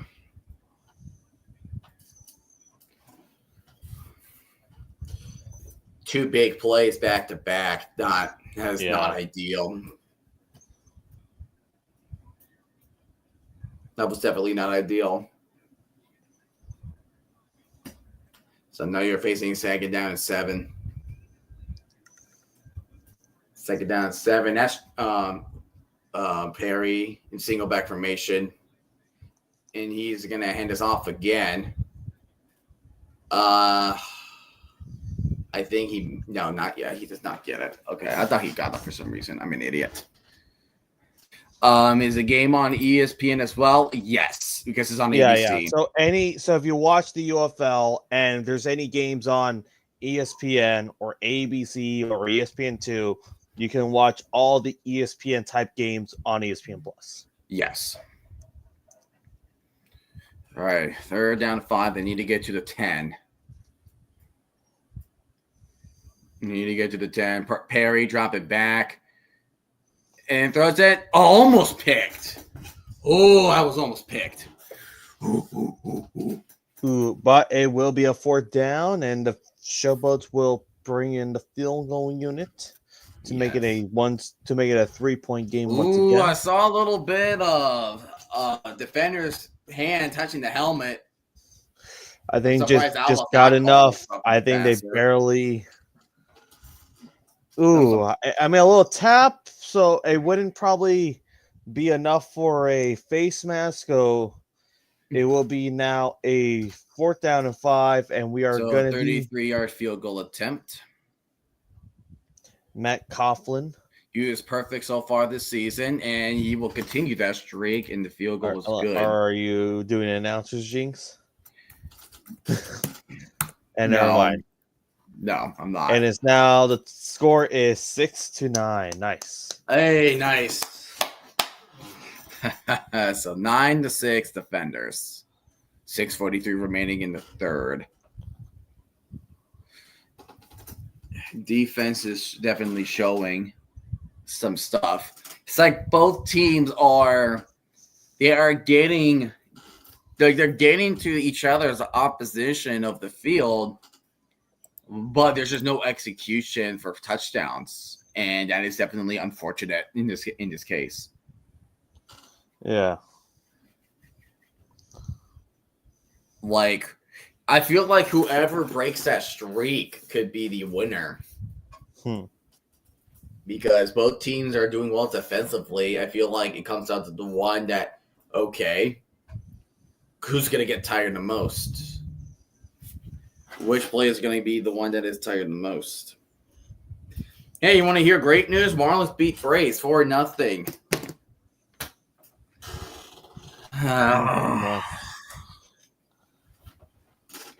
great. Now I'm everybody's punching bag. That's awesome.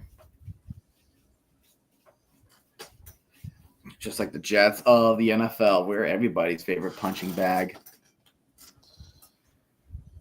We're everybody's favorite punching bag. Everybody's favorite punching bag is the Browns. No, not. The Jets have not made the playoffs since 2010, so we're the punching bag.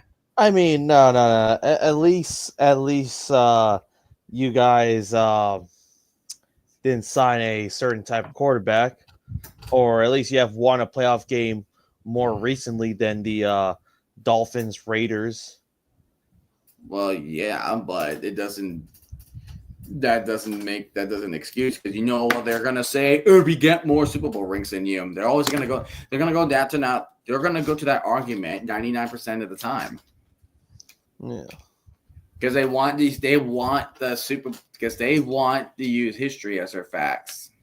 You know, like the only team that should not be talking trash about that is like if you are a team that has no Super Bowls. Like if you're a good team but has no Super Bowls, and you're talking teams that you have not made a Super Bowl in a long time, like Bills to the Jets.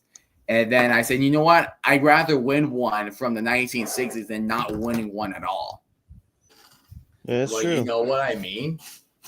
It's sometimes our argument is ridiculous. It's stupid. All right, so the Pistons lost today, but it doesn't matter. Made the playoffs. Yes, Close game though. Lost to the Grizzlies, 103-109. Oh wow! So that was definitely close. Let me see who. So now we're not playing tomorrow, but we have four more games left. I believe we have 4 more games left. Didn't even make it to the landing zone again. What the hell is this going on with the kicker? What the hell is going on with the kicker? That's the second time he did that in this half. Yeah, because the first kick he did on a kickoff, it was the same exact kick. Because he didn't make it to the landing zone. You're going to get penalized for that. All right. So the defenders will get the ball at their own 40. All right. So the Pistons will have 4 games this upcoming week, and 3 of them are at home. We have the Kings. Could see that one. One win. Knicks. That's going to be a tough game. Mm-hmm. And the final 2 games are with the Milwaukee Bucks. All right. That's going to... Tom going deep. Oh, come on. He wasn't looking back at the ball. Come on, bro. Yeah, that is. He wasn't looking at the ball. I'm split screening with this stream in the game. Well, better hope that I'm behind you.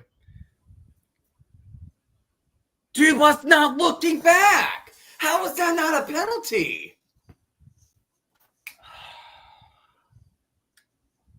8 for 20, 97 yards. Yeah, we're losing this game 100%. You said that last weekend. Shut up. This was the Stallions. I don't know how we beat you guys, but we did. No gain. Whoop-de freaking do. We're going to go from beating the Goliath of the UFL to losing to Memphis. Supposedly one of the worst teams in. Fun. That's great. Because again, I mean, you did predict Memphis to be your playoff team. I did. It's just, where was that fight when they were up against the freaking Panthers, for crying out loud? It's weird because they actually had the game though. The Panthers could have at least tied that game, but then Kai Nakua happened. 3 freaking out. Yeah, Memphis is winning. I don't care. We're in the lead by 3.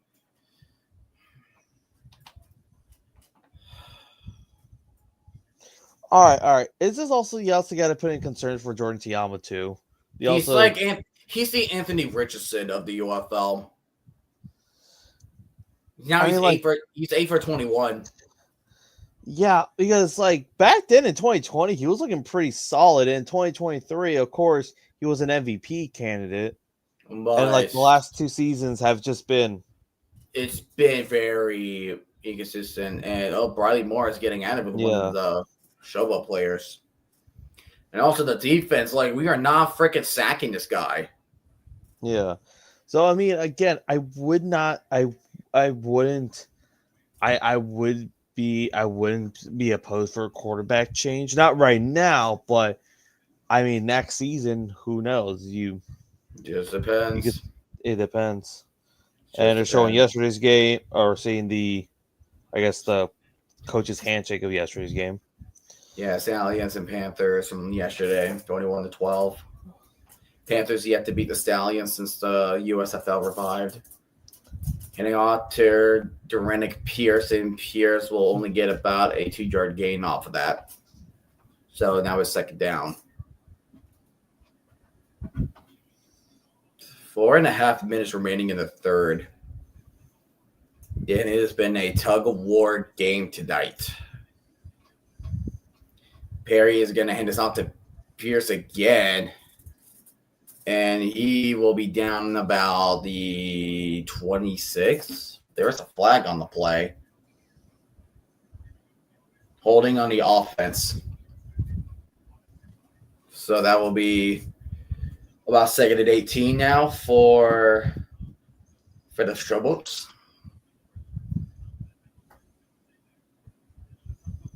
Holding on Memphis. Holding on the Showboats, yep. So now they're looking at a 2nd and 18. Don't worry, we'll allow it. Because like even though you think you're gonna get to EJ Perry, he'll just throw it away. Like he'll throw it away quick enough. It's like playing against Tom Brady. Every time. Drop it back. Perry, there's a blitz coming up, and oh my gosh. Completely just annihilated that running back. Ooh. Yeah, he completely annihilated him. That was Jacoby Capote.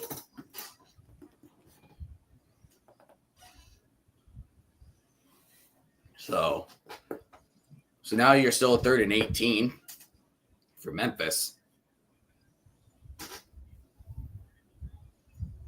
EJ Perry, he's doing well. Besides that interception, he is doing a little bit better than Tyamu. The numbers is not as bad as Tyamu's, minus the pick.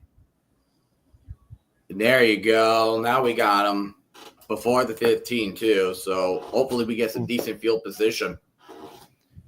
And that was Adams with the catch. Well, he's only good for 2 yards.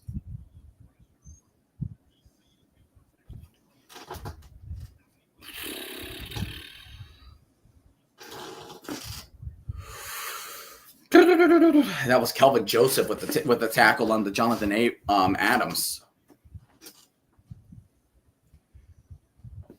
So now you're facing a 4th and 14. Yeah.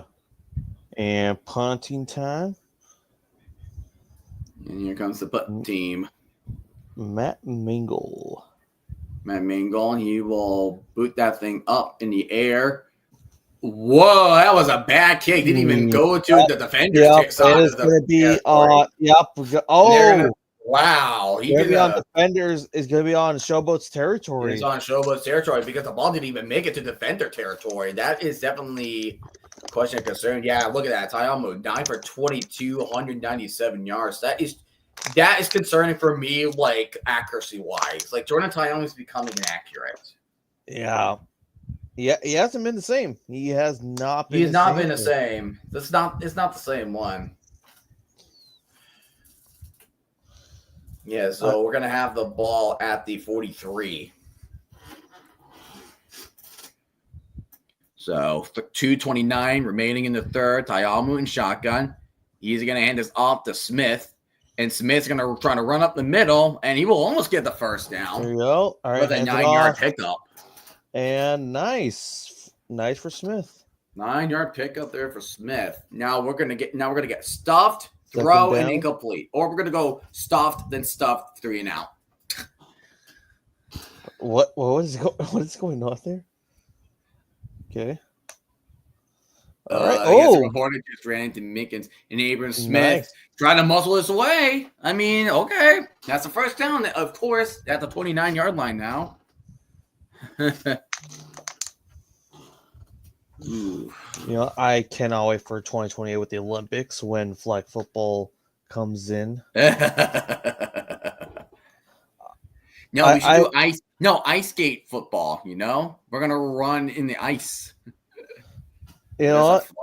I might want to attend an Olympic event just to see how it is. I would like to see. Oh, too many men on the field on the Showboats. Wow. All right. Good. All right. Defenders get one more. Event I do love the steeplechase. Oh, good old steeplechase. Nice burp. Thank you.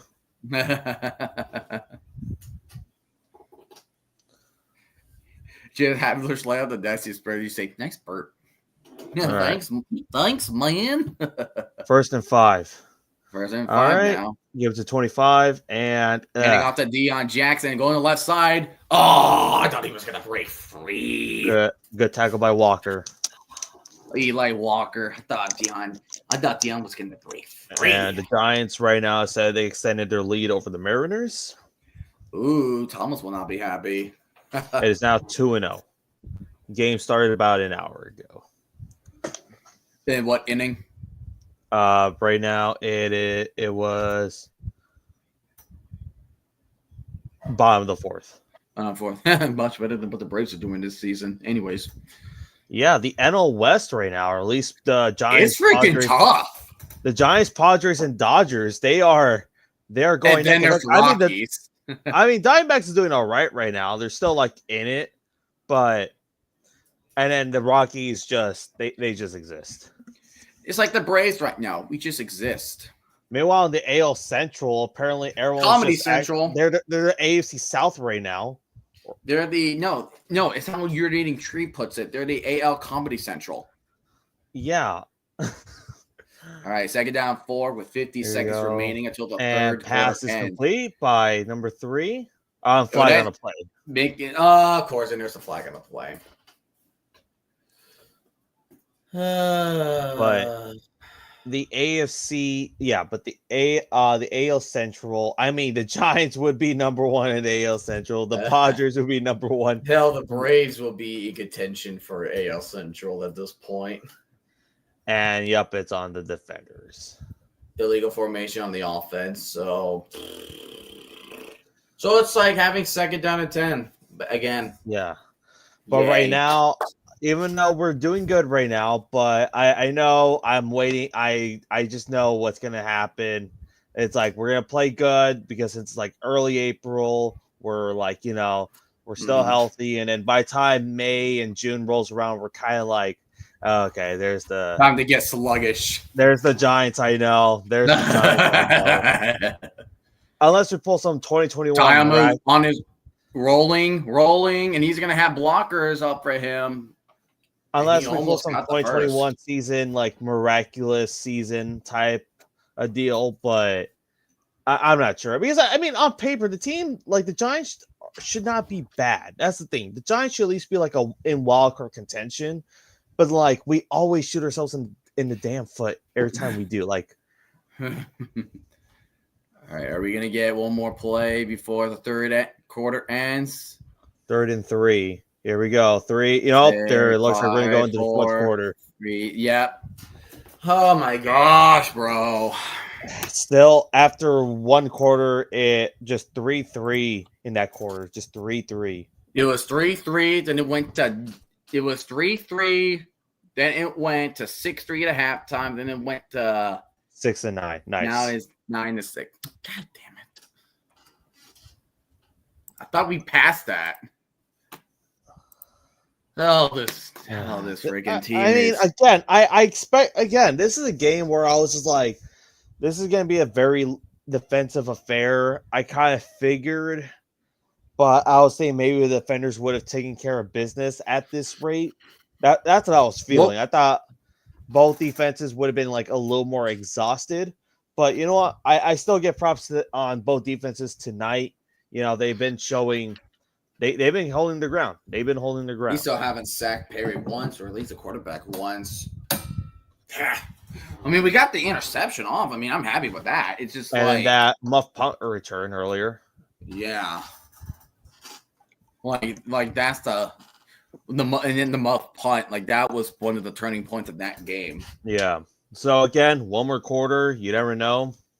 You never know. I mean, you're not wrong. I mean, that's the thing. You're not wrong, but because you never know. This game could somehow turn into like both teams score like out of the blue now. So like they kind of figure them out, but like an avalanche. So kind of like last year's Cowboys and Commies in the final 5 minutes of the game. Yeah. Like it'll go from like, oh my god, this game's like it's dog water, and then it's like, what the heck? Now happened? All of them like score like 21 points each. Another good score avalanche was 2013's Ravens versus Vikings. Where like the final 2 minutes, they just had like 4 touchdowns for some reason. It just turns to like Chiefs versus Bills all of a sudden. Like it's like Chiefs versus Bills, except it's not in 13 seconds, like the whole damn quarter. Yeah.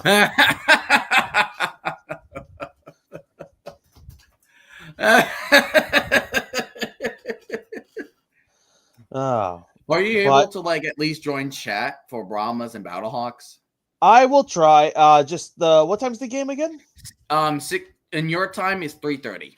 3:30 p.m. Eastern Pacific. Okay. Yeah, and it's 6:30 Eastern. All right. I'll try to be in chat. See if I can. All right. But yeah, we'll. I'll definitely keep in tabs with you. I'll definitely keep tabs of that game for you since you don't have it. I got you right there. Yeah, but I will. Are you going to stream Renegades and Roughnecks? I'm thinking about it. I might do it. I just gotta wait. It's just pretty much I just gotta wake up early at that point. Yeah, which is okay. You just wake yourself early enough. Don't like wake up last minute, and don't force yourself to wake up. I feel like it just comes naturally. Yeah, you know what? Just to kind of commit fully to it, I will just set your alarm. You'll be fine. Well, set my alarm, but also do a self-promote a promote tweet right now. So just have something. Hey, idiot! You're supposed to stream at 9 a.m. What is going on here? Yeah. All right, 3rd and 3. What are we gonna do? I feel like we're gonna run it up the middle. There we go. Oh, pass play. Here comes that pass play. Don't tell me. Tayamu's looking, and he's gonna roll to his right. And he's throwing it to the end zone. Oh my God. He almost had it. Almost could have caught one-handed. Wow. Almost had it. That would kind of hurt him a little bit.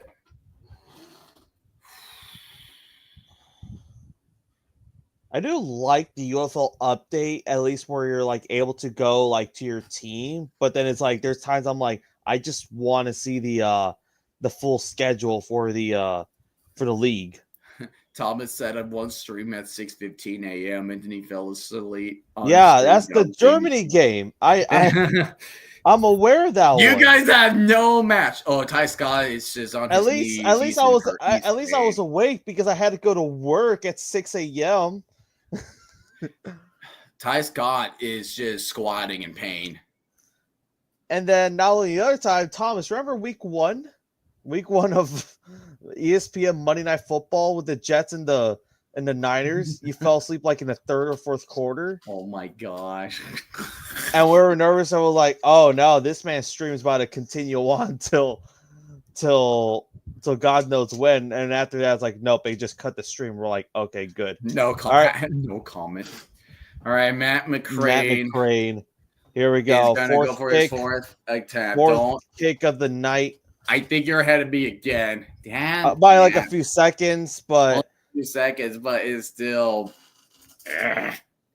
But fourth kick of the night. Anthony's saying Thomas is a liar. Matt McCrane. It's like right now I'm seeing for the DC Defenders, but I just keep remembering that one game he had versus McCrean's kick. It's up, and he freaking missed it.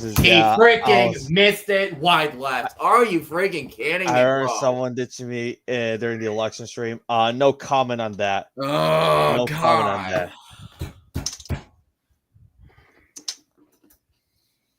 All right, but what the freak, man? I freaking can't. I just remember Matt McCrane playing that one game with the Pittsburgh Steelers in 2018 when Chris Boswell went down. Oh yeah, when he slipped. Yeah, and I just remember everyone it was the year where Chris Boswell was just not having this great season. Yeah. And I just also think of Days of Steelers also with that with Matt McCrane joining this week on Days of Our Steelers. Now it's 1st and 10 for the Showboats.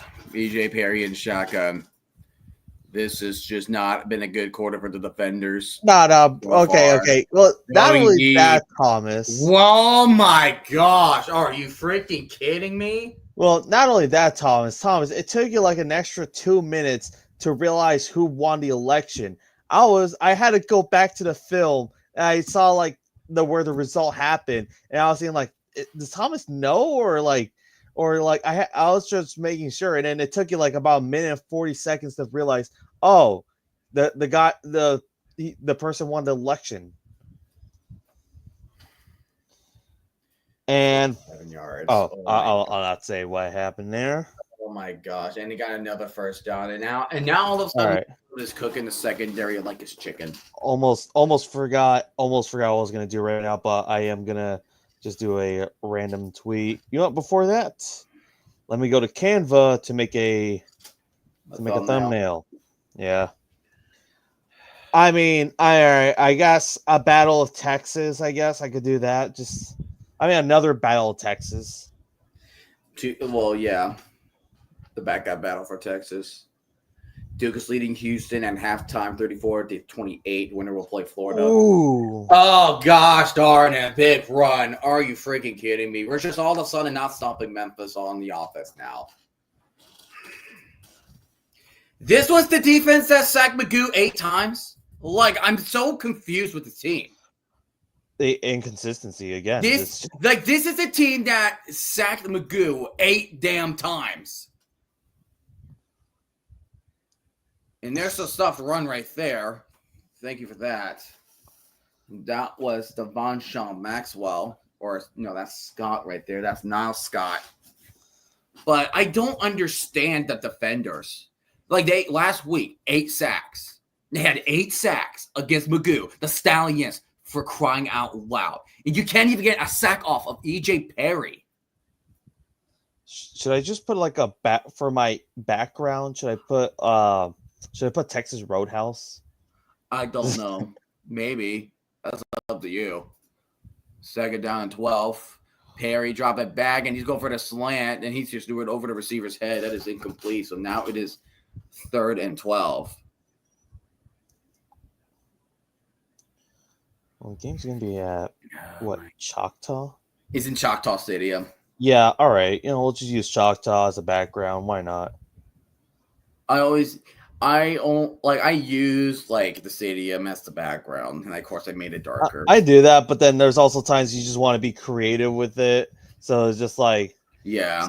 So last week, I did the first game I did do the background for Perry. Oh no, he's freaking running. Dang, Nabbin, he got a touchdown. Finally got the lead. God darn it. That's the one thing at least positive about EJ Perry. Whenever he has the opportunity to run, he definitely takes that opportunity.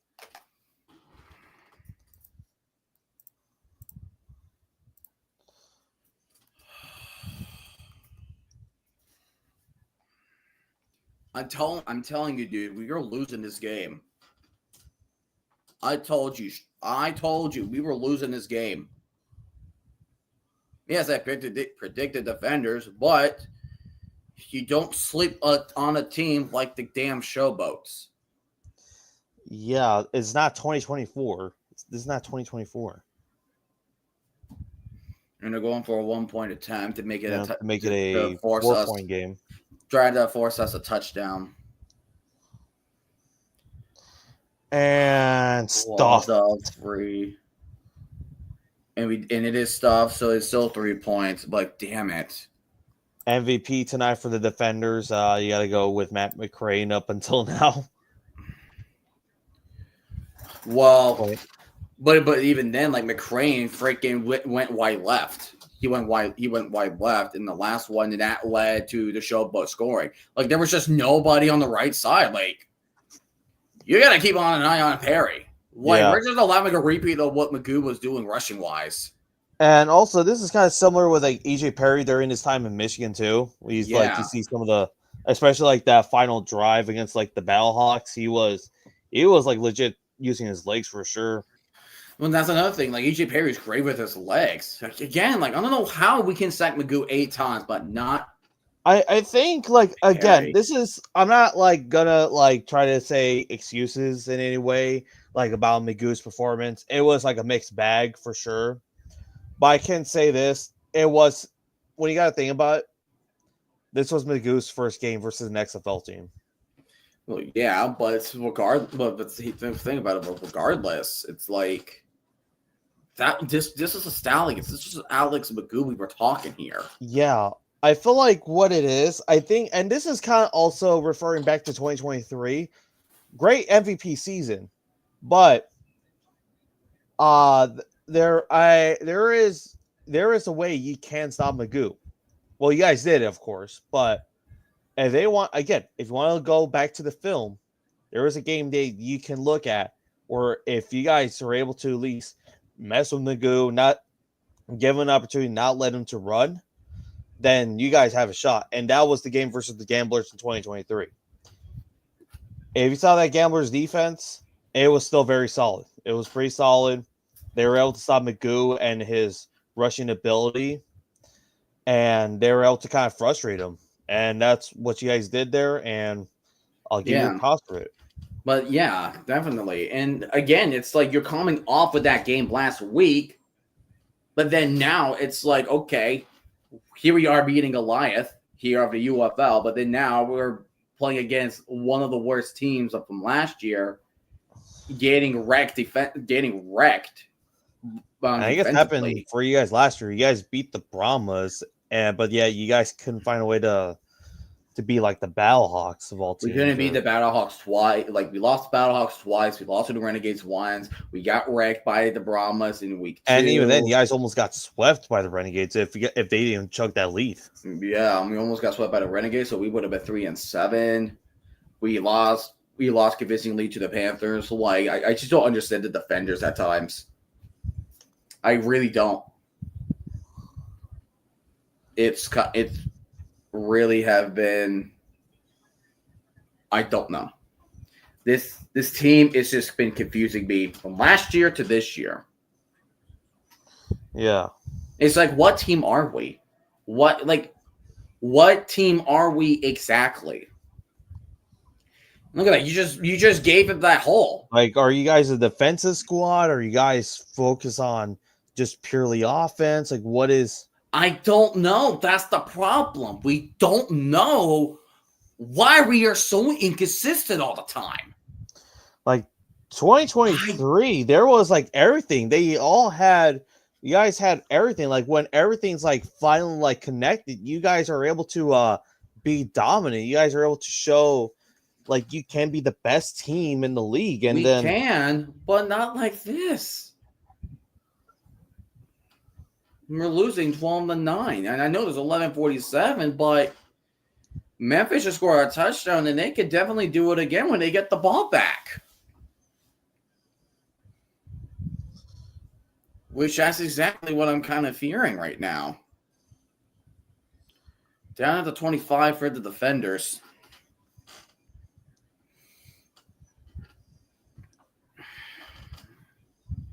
I'm just so confused.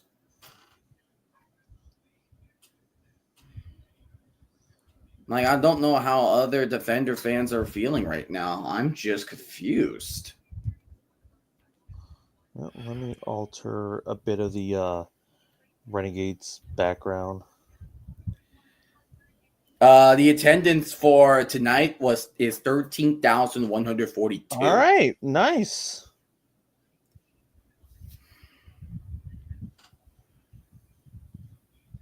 So, and that's an increase, and that is an increase from week 2. Better than last week. That is better than last week. Last week was 12,254.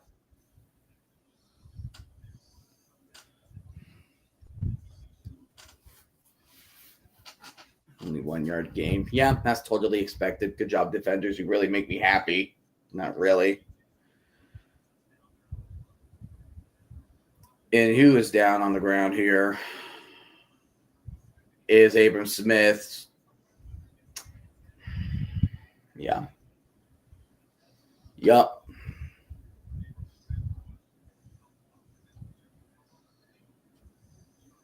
Yeah, and Abram Smith is now back on the sideline.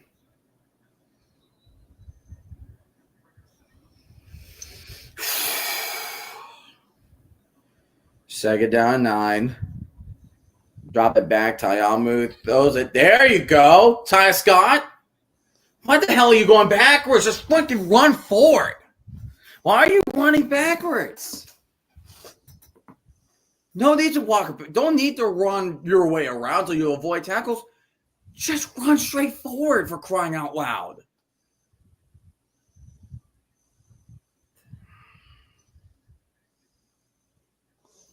I don't freaking get it. I really don't get it. And off the Deion Jackson, that's the first down run. Okay. I'll definitely take that. My rankings are going to be weird this week because it's going to be weird all year for you. I mean, like, okay, it's always like the first 2 weeks. So it's like the first 2-3 weeks, everyone's like kind of figuring out, like NFL rankings in general. Like whenever you do NFL power rankings or NFL, like the first 2 weeks of the NFL season is always like the weirdest weeks because there's always like the most random upsets. Yeah.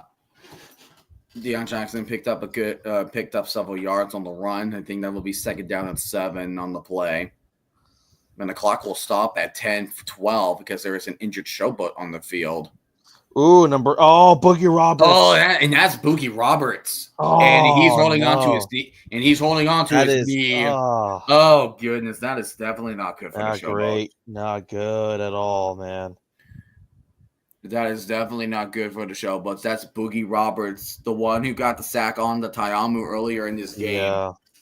That is 100% not good.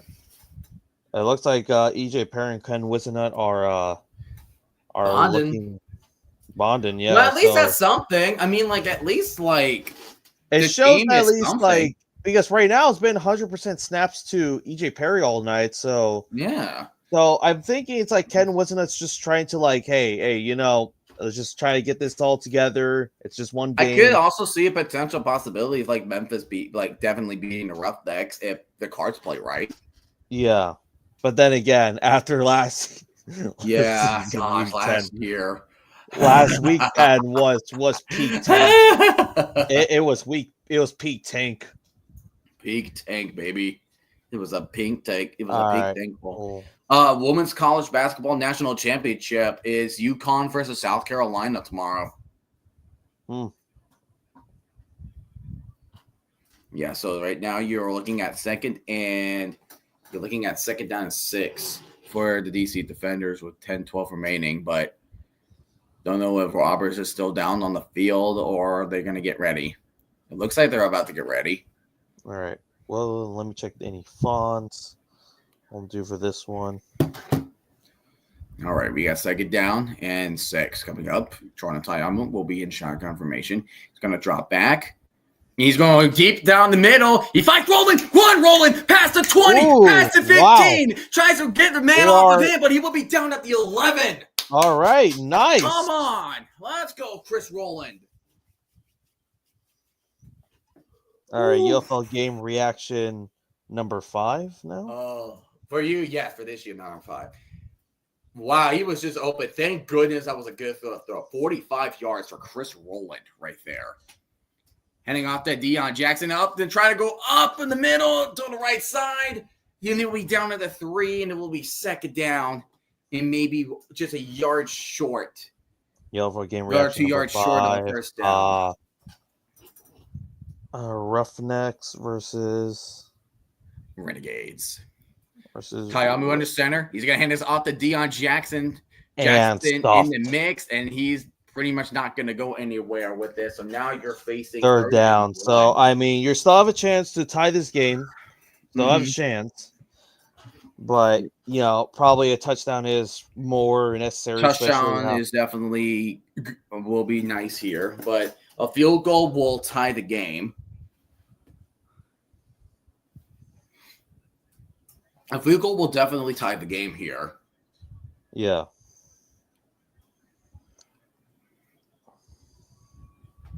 So 8.5 minutes remaining, and you're on a 3rd and 1.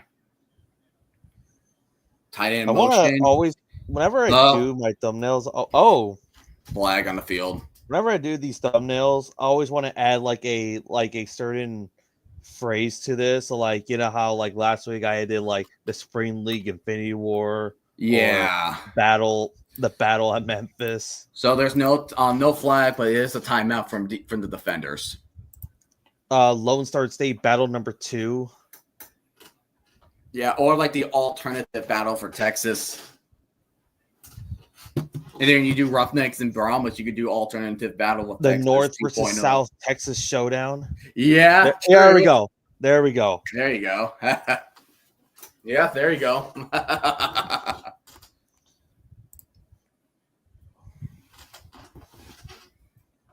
Oh, dang it. Right. Yeah, like when I get back home, I'm gonna watch some of the Roughnecks because me and Dana go to church on Sundays now. And when I get home, I'm gonna work on the thumbnail and set up the stream for Brahmas and Battlehawks. Yeah. Yeah, I only do like meme streams, and it involves like if I'm facing one team or the other, like I did with The Walking Dead with your team, All Out War. I'm trying not to overdo that, you know, but yeah, but I want to kind of like make it like a thing, at least with me, just to kind of like have like some type of I not like saying clickbaity title, but just Tayamu with snap over the middle. He's open. Touchdown! And the defenders will have the lead once again. Ben Bresna. And would you go? All right, would you go for a 1-point conversion or go for one? Think the plan here. I say go for one. Go for one. Be safe. Go for one and be safe. Or if you want to, unless you want to be playing risky, go for. Unless you want to play, go for 3 to just make it a 6-point game.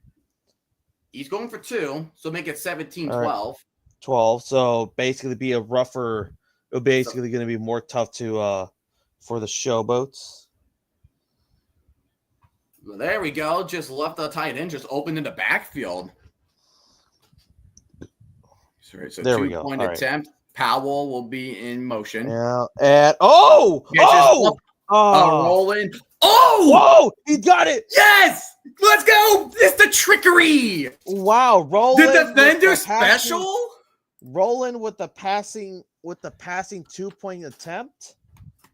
This is what I like to call the District City special. I told you, Chris freaking Rowland, my man. I love Chris Rowland for that. Great trickery. And that is Powell. Wow. That is amazing. All right, so we were 6-3 at halftime. Here we are, 17-12. Yeah, he pitched it to Roland, and then once that you're open. Here you go. There we go. Dude, I was about to put in North versus Showboats Texas Showdown. I had the Showboats in my mind, so I was like, okay. Yeah. There we go. James Larson is saying, seriously, we need the defenders to have night games at least at home at least once or twice a season. Hey, we got twice because we play Friday night against the Battlehawks on week 10. Yeah, last week of the season. Yeah, buddy. Yes, sir. But yeah, so defenders with the trickery for a 2-point conversion. Tamu pitching it to Roland, and then Roland, as he was running, he sees an open Cornell Powell, and he catches it for the 2-point conversion. Clutch. And we have.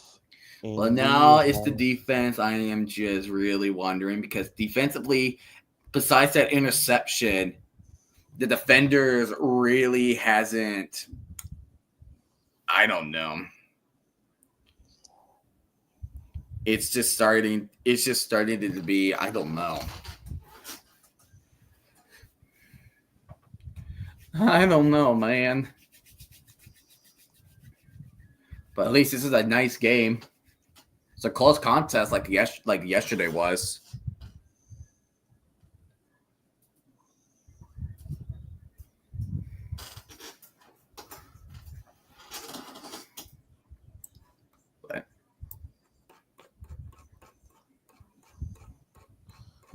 Tomorrow. So 9 a.m. for you, so maybe be like 8:55. 6, yeah, 8:55. Yeah. Right. 8:55 a.m. for the library.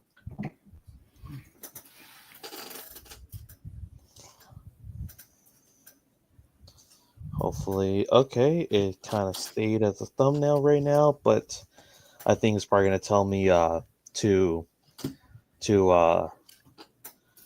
say, oh, it's too big, and I have to screenshot the.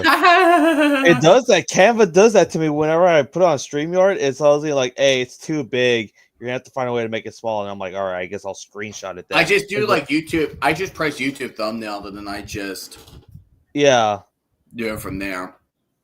Yeah, but like since I'm able to just do it on my phone, it's just like easier. So it's just like boom. I find it more complicated on the phone than I do on the laptops or desktop. Yeah, but I think for me, I don't know why. I guess I like just set the street since I'm doing it before instead of like, oh no, I gotta like rush it in. Go beer stick, go beer stick, go. See the spear snake coming apart. Hell no. We won't see the beer snake until week 5 on Easter.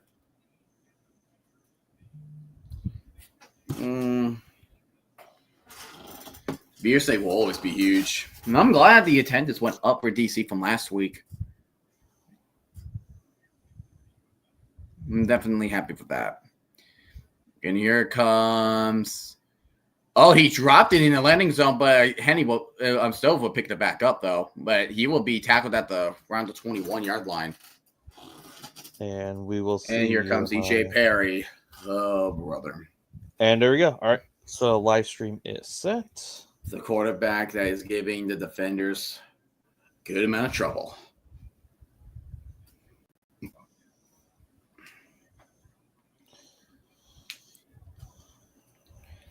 Giving the defenders a lot of trouble. 8 points needed to hit the over. We're at 29 points. So 37 to make it over. All right, EJ Perry in shotgun formation and first down at 10. He's going to drop back, and he is going to throw for a slant route. And that is a gain of 3. And that is D. Anderson with the catch. That's about a 4 or 5 yard gain right there. 4-yard gain.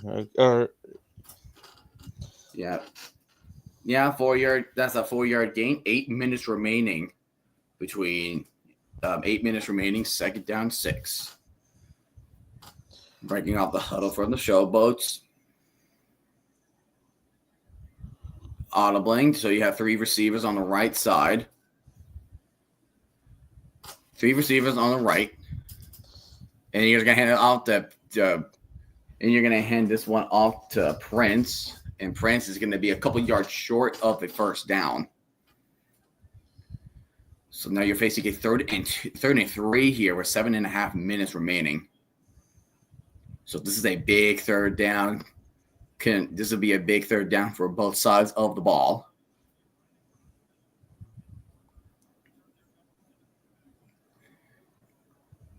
So EJ Perry shotgun, dropping back, and he's going to throw it. Oh, tries to hit D. Anderson, but the ball hit his hands, and that will be incomplete.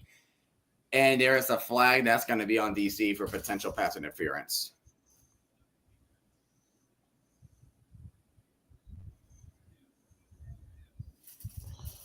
All right, and it is set. All right, what's the penalty?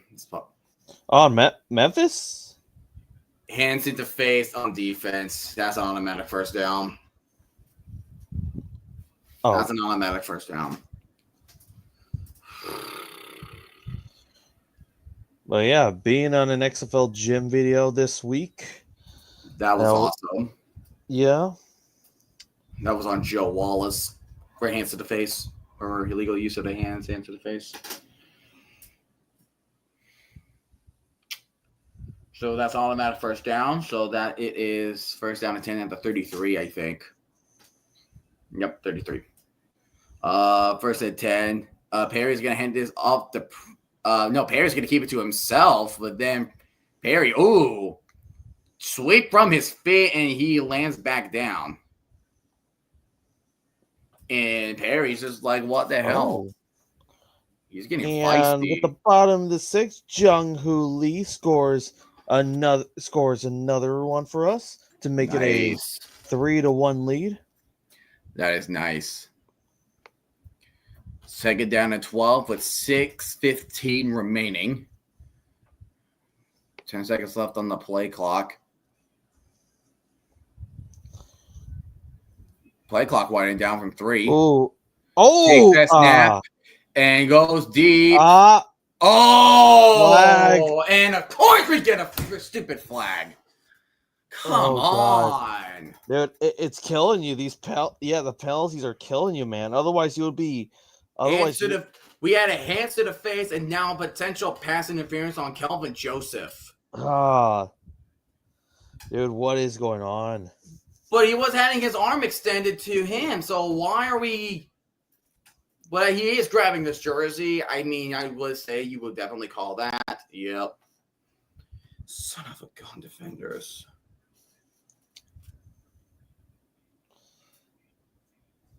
Son of a gun, guys.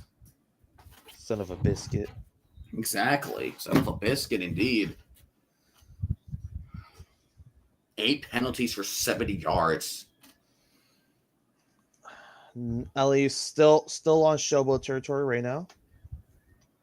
It doesn't matter. Like, they're going to use that, and they're going to turn that into more yards. And they're going to be on the 49-yard line. At the 49, and it's D. Anderson. 5.5 minutes remaining now.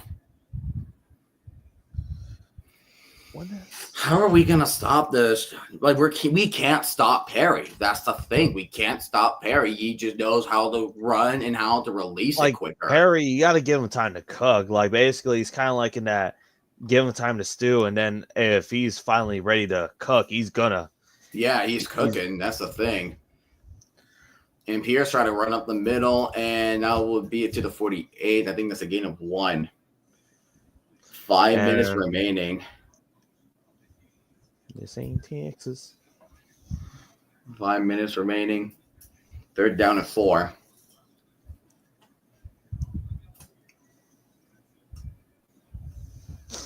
Duke's winning by 5, 41-36. All right, here we go. This is a crucial one. Don't spoil me. Third down and 4 from EJ Perry. He's going to take the snap, and he's going to throw a quick one, and as a one to Jonathan Adams, that's an automatic. That's a first down. Wait a minute. I've realized something.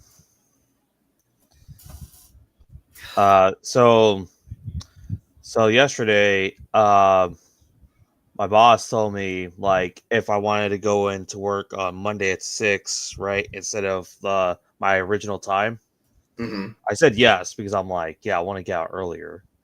And on Friday, he told me this other thing too. He was like, hey, he also he bumped the snap. He bumped the snap. Oh. Bumped the snap. But there's a flag. Of course, there's a flag. You didn't tell me this. So like for Friday, he told me on Friday, hey, instead of coming at 10, do you want to come in at 9? I'm like, yeah. And I just realized it is better for me because then by the time I get out, I will just barely miss a little bit of these Showboats, the Renegade Stallions game. Hey. Because I'll be out at 5:30. Okay. So we'll be good. I will be watching most of that game. Yay. Because last time I was like, because yesterday it was kind of like that instant regret because they told me, hey, do you want to stay till 8? I'm like, yes. And then it took me 10 seconds. I'm like, oh crap. Perry dropped it way further back. Come on, Malik. Get him.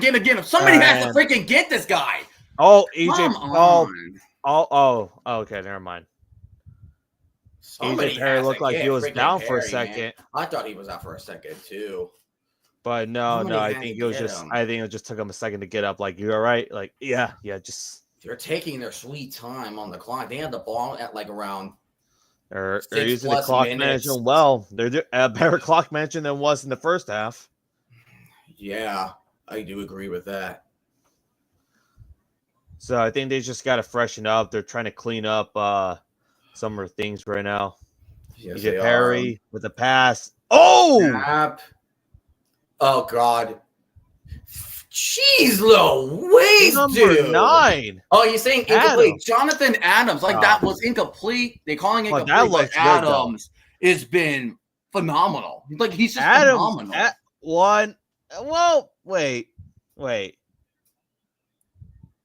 What about the knee out of bounds? What about the knee out of bounds? Yeah, but I wouldn't be surprised. Yeah, Dean Balladino's looking at it. He's trying to review. Yeah, I would probably just a double check. One. Yeah, it's 1 foot on the ground. And then yeah, that is going to be incomplete. Just barely. He got 2 feet. That's completed. That's completed. So there's 1 foot right now. Yeah, I'm seeing 1 foot right now. It's just like the left foot. He's looking at. You're looking at the left foot. You're looking. Does the left foot hit first before his Did right it hit knee the touch Did out it of bounds? hit the ground before he got out of bounds? Did he hit the ground? And that's the case, then yep, we lost. That is tough. That angle. It just cannot get any closer than that. Dean Blandino's trying to see. He's incomplete. Under review. Under review. But I think that's a completed pass. Dean Blandino's trying to make the right call. I mean, at least our officiating is at least a hell of a lot better. Yeah, I think that's a completed pass, but damn. Call reversed. Yep, and that is a first down. Yep. Adams, boy, that was a great play. What a freak. He's a freak. There you go. 1st and 10 with 2.5 minutes left. And they're just holding on to the ball. Nice. Give it to 23, and it's just going to be a gain of a couple, looks like. Gain of a couple right there. So now you're 2nd down and 10. They're just hanging on to the ball nice and tightly. Because they should need a touchdown and they win. Yeah. They're trying to manage the clock right now. They still have 3 other timeouts. They're taking a 2-minute warning. Take a 2-minute warning. So this is it for the Showboats. Will it end with a touchdown, or will it end with another game-losing interception? Game-losing pick 6?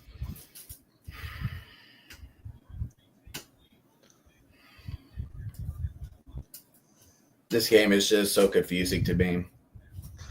36.5 points, and that is 29. So If for 8 people who are points. betting the over, They you need 8 better hope for that touchdown and that 2 2-point points. conversion.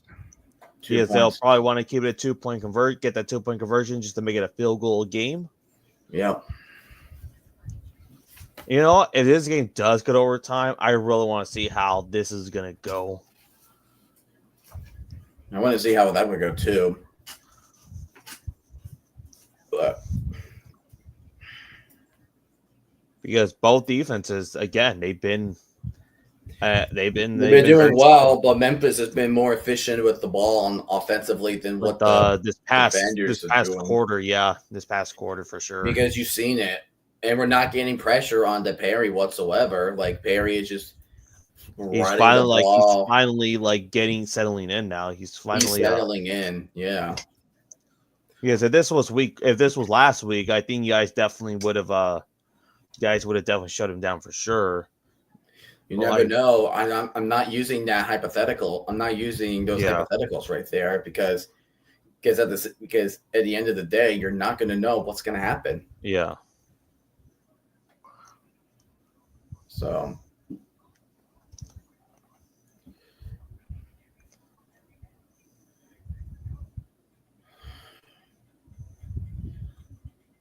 Don't know what to think of this game, dude. I just don't know. Oh, I guess Jordan Tiamu has 50th career passing touchdown in the regular season. Neat. Is that for like all combined spring leagues, or we're going like just directly with the defenders, as we all combined, right? I would say combined spring leagues with the XFL in 2020, the USFL in 2022, and of course these past 2 seasons with the defenders. Yeah.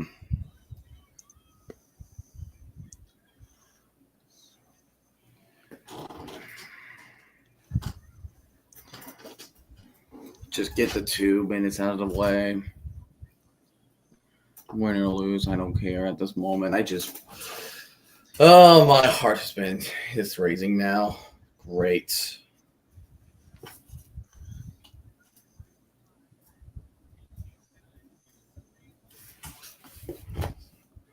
We're back in the fourth quarter.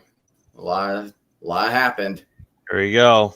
Bend and don't break right now. That's all you have to do. Bend and don't break. I guess don't break now. Yep. 17-25 tonight for Perry. 200 yards, 26 rushing, and 1 INT. Yep. Plus a rushing touchdown tonight. His rushing touchdowns that he had. And that's the only touchdown for Memphis tonight. Yep. There we go. Game on the line. I'll be commentating that second down and 8. Second down and 8 from the 21-yard line. Perry is dropping back, and he's going deep right side, going for the corner, and that is incomplete. Overthrow to Kwame Lassiter. Two more plays. The Memphis Showboats do have 3 timeouts, so it's not 100%. It wouldn't be officially over.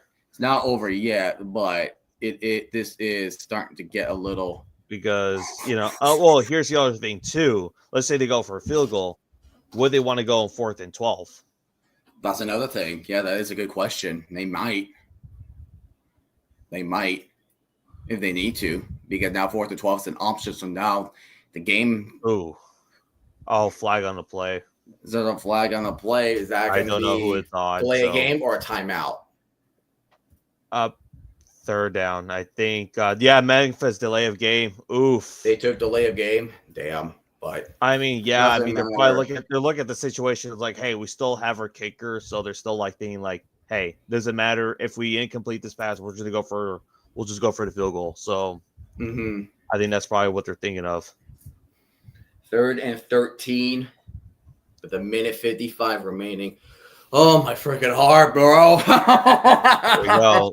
All right, here we go. 2 more stops. All right, here we go. 3rd down and 13. It is man-to-man coverage. So and stay tight. Dropping back. going incomplete, underthrow. One more play. Kwame Lassiter. Actually, nope. They're bringing in the field goal. So they are all right. So they are going to do 4th and 12 then. 12. Yeah, unless do you want to kick it off and just hope that use all 3 your timeout? No, probably 4th and 12 would be the best shot. I feel like 4th and 12 for the Showboats because you can win with 2 field goals. True, that's true. Because that's the thing. You kick a field goal here. You have 3 timeouts, so you convert the 4th and 12, and you have a little of the field to work with. But he needs to make this field goal. Oh! And here comes the kick, and it's blocked! It's blocked! Yes! Yes! So, all right, Yes! Memphis has 3 of their timeouts. Yes! So, oh my God. Yes! What a miracle for the DC defenders. Oh my God, yes! Let's review this. Let's replay this. Who blocked it? By 27, Calvin Joseph. Just barely. 95. It's 95. Oh. That is Devonsha Maxwell with the block. Let's freaking what go, a Maxwell. game-saving shot. Memphis still has 3 timeouts, but gosh. Again, just 2, maybe like 1 to 2 first downs for the defenders, and this will be game over. Oh, there we go. Defenders just keep this lead, and you're ready to go. All right, hands it off to Abram Smith. And he hands it off to Abram Smith. Come on, run up the middle. Okay, couple yards. And Memphis will be using their first timeout, of course. We'll be using their timeout. So now,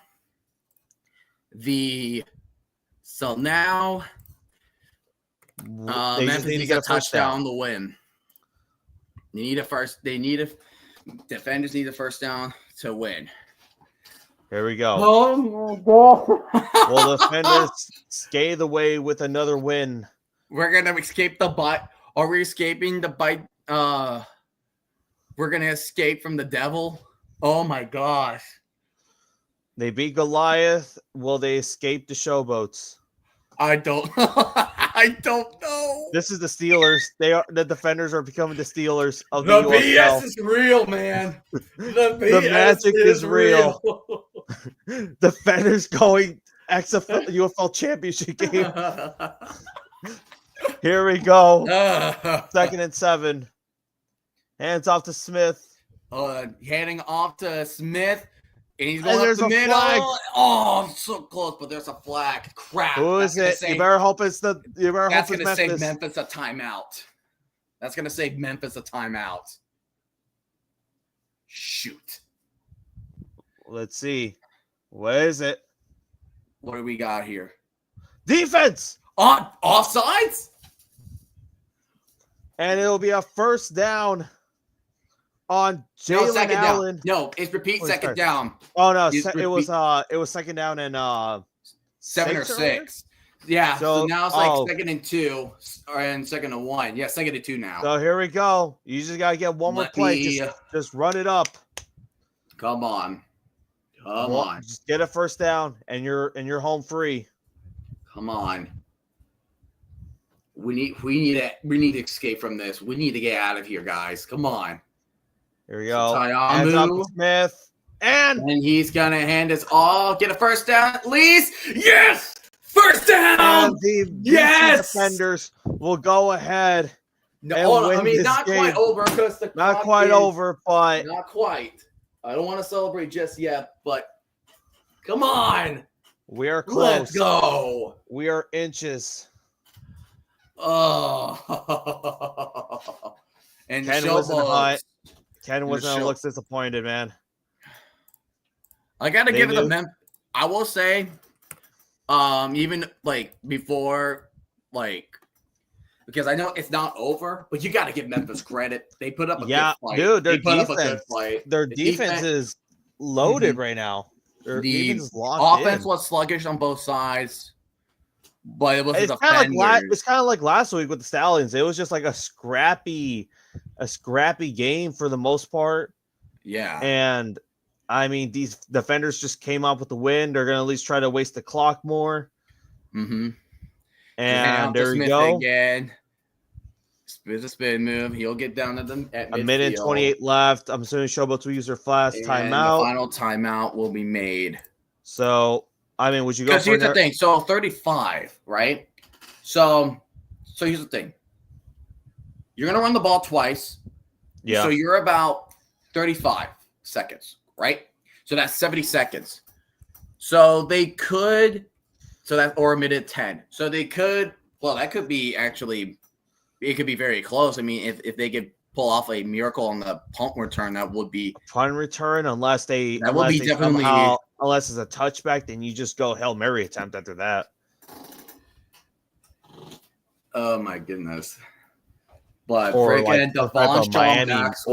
some type of Miami miracle type play, if anything. We'll see. Devonshire Maxwell with the blocked field goal to prevent a 4th and 12 situation.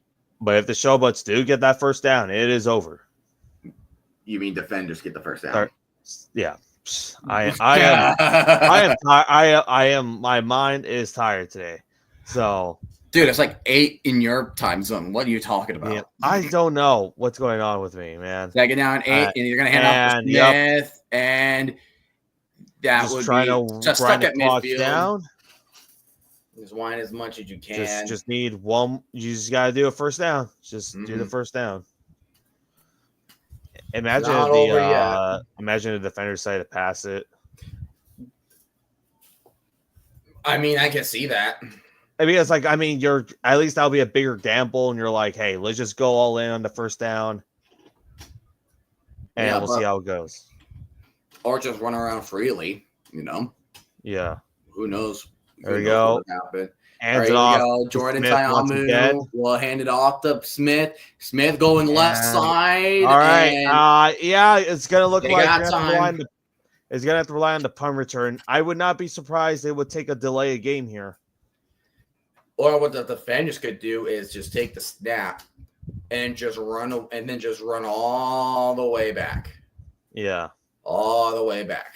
All right, here we go. Because you have about 6 seconds or 7 seconds. Yeah. Showboats are probably praying for a terrible punt now. They just got to hope for that. If not. And they will take the delay of game. So get every single clock down. Yep. So they will have pretty much punt return or bust. Oh, brother. And defenders took a timeout. Yeah. Okay, so. All right, I'll take that timeout. That will be more than likely the last timeout we will see taken. Yep. So here we go. Punt return or bust.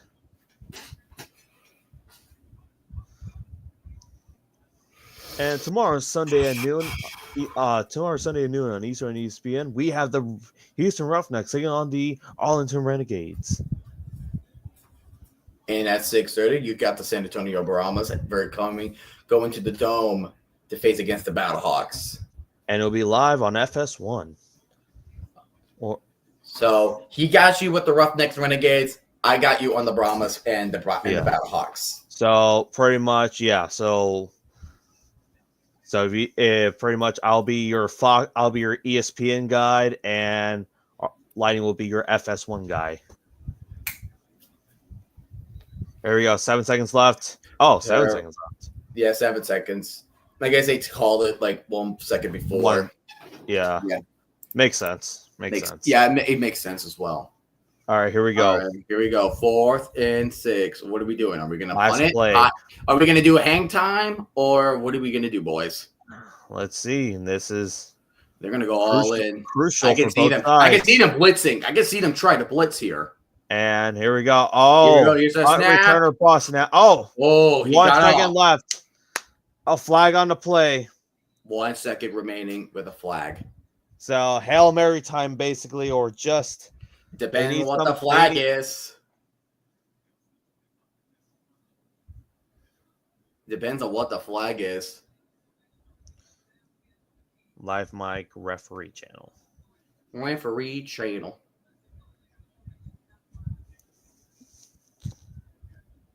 Let's see. And on the defenders. Probably illegal formation on us.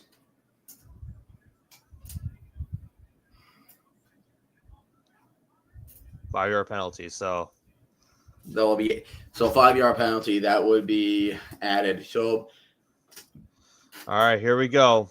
Here we go. Last attempt for the Memphis don't freaking Showboats. do this to us. Don't freaking do this.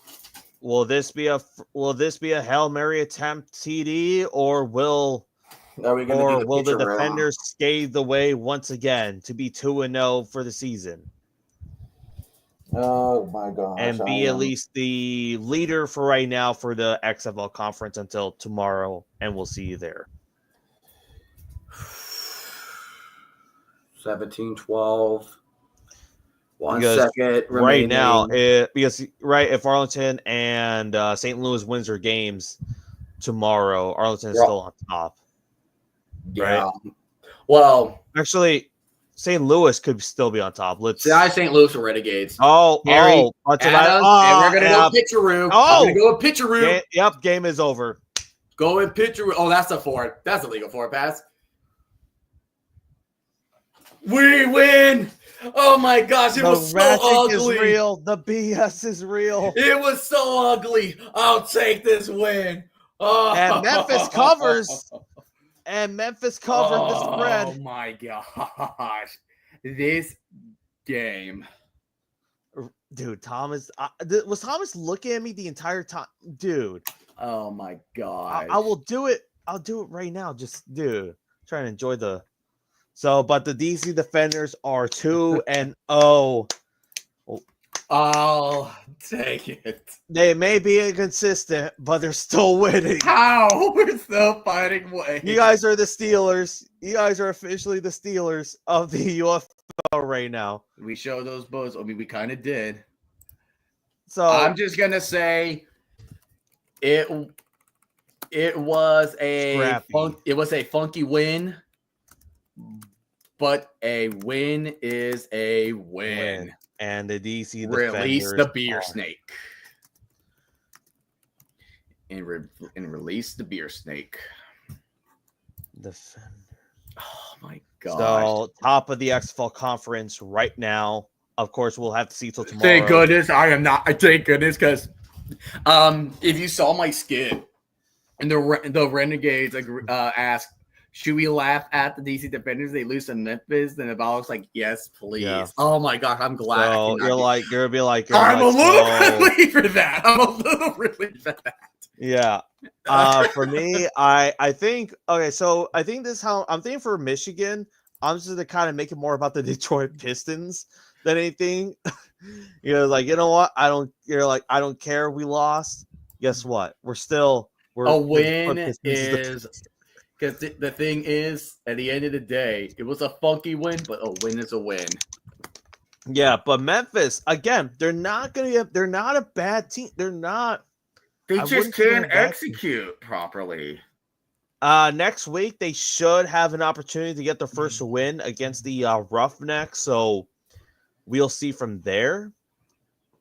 So, I mean, again, I guess the Memphis Showboats do remind me of like the 2023 Michigan Panthers, where they're like, they were obviously they got the first overall pick, and then after that, everyone kind of expected the Panthers to still be like this terrible team, which they kind of were, but for the most part, their defense was great.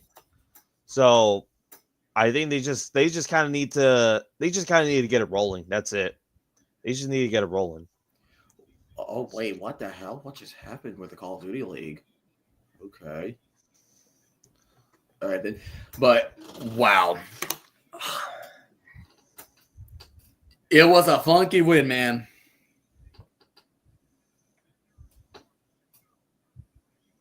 Funky win.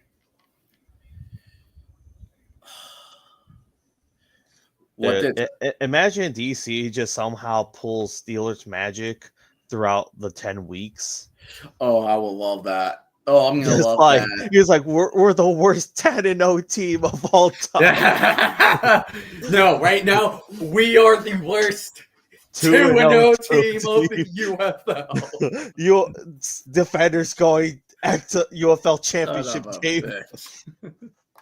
That's a bitch, man. All right. Okay, Well, so everybody. we have Battlehawks next week. I'm not ready. Yeah. I'm definitely not ready.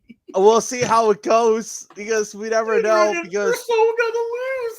We are so okay. We have to see how whoops. tomorrow's game goes. We're gonna have to see how tomorrow's game goes.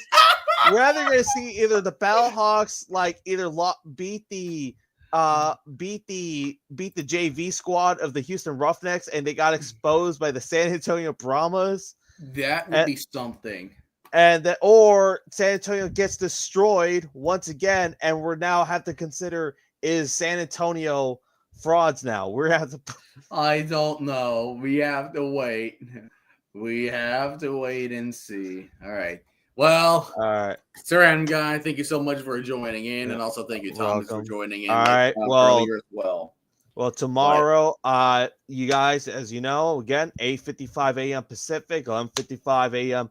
Eastern, I will be doing a live stream of the Houston Roughnecks versus the Arlington Renegades. And I will do the Brahmas versus the Battlehawks at 6:25 Eastern, 3:25 Pacific.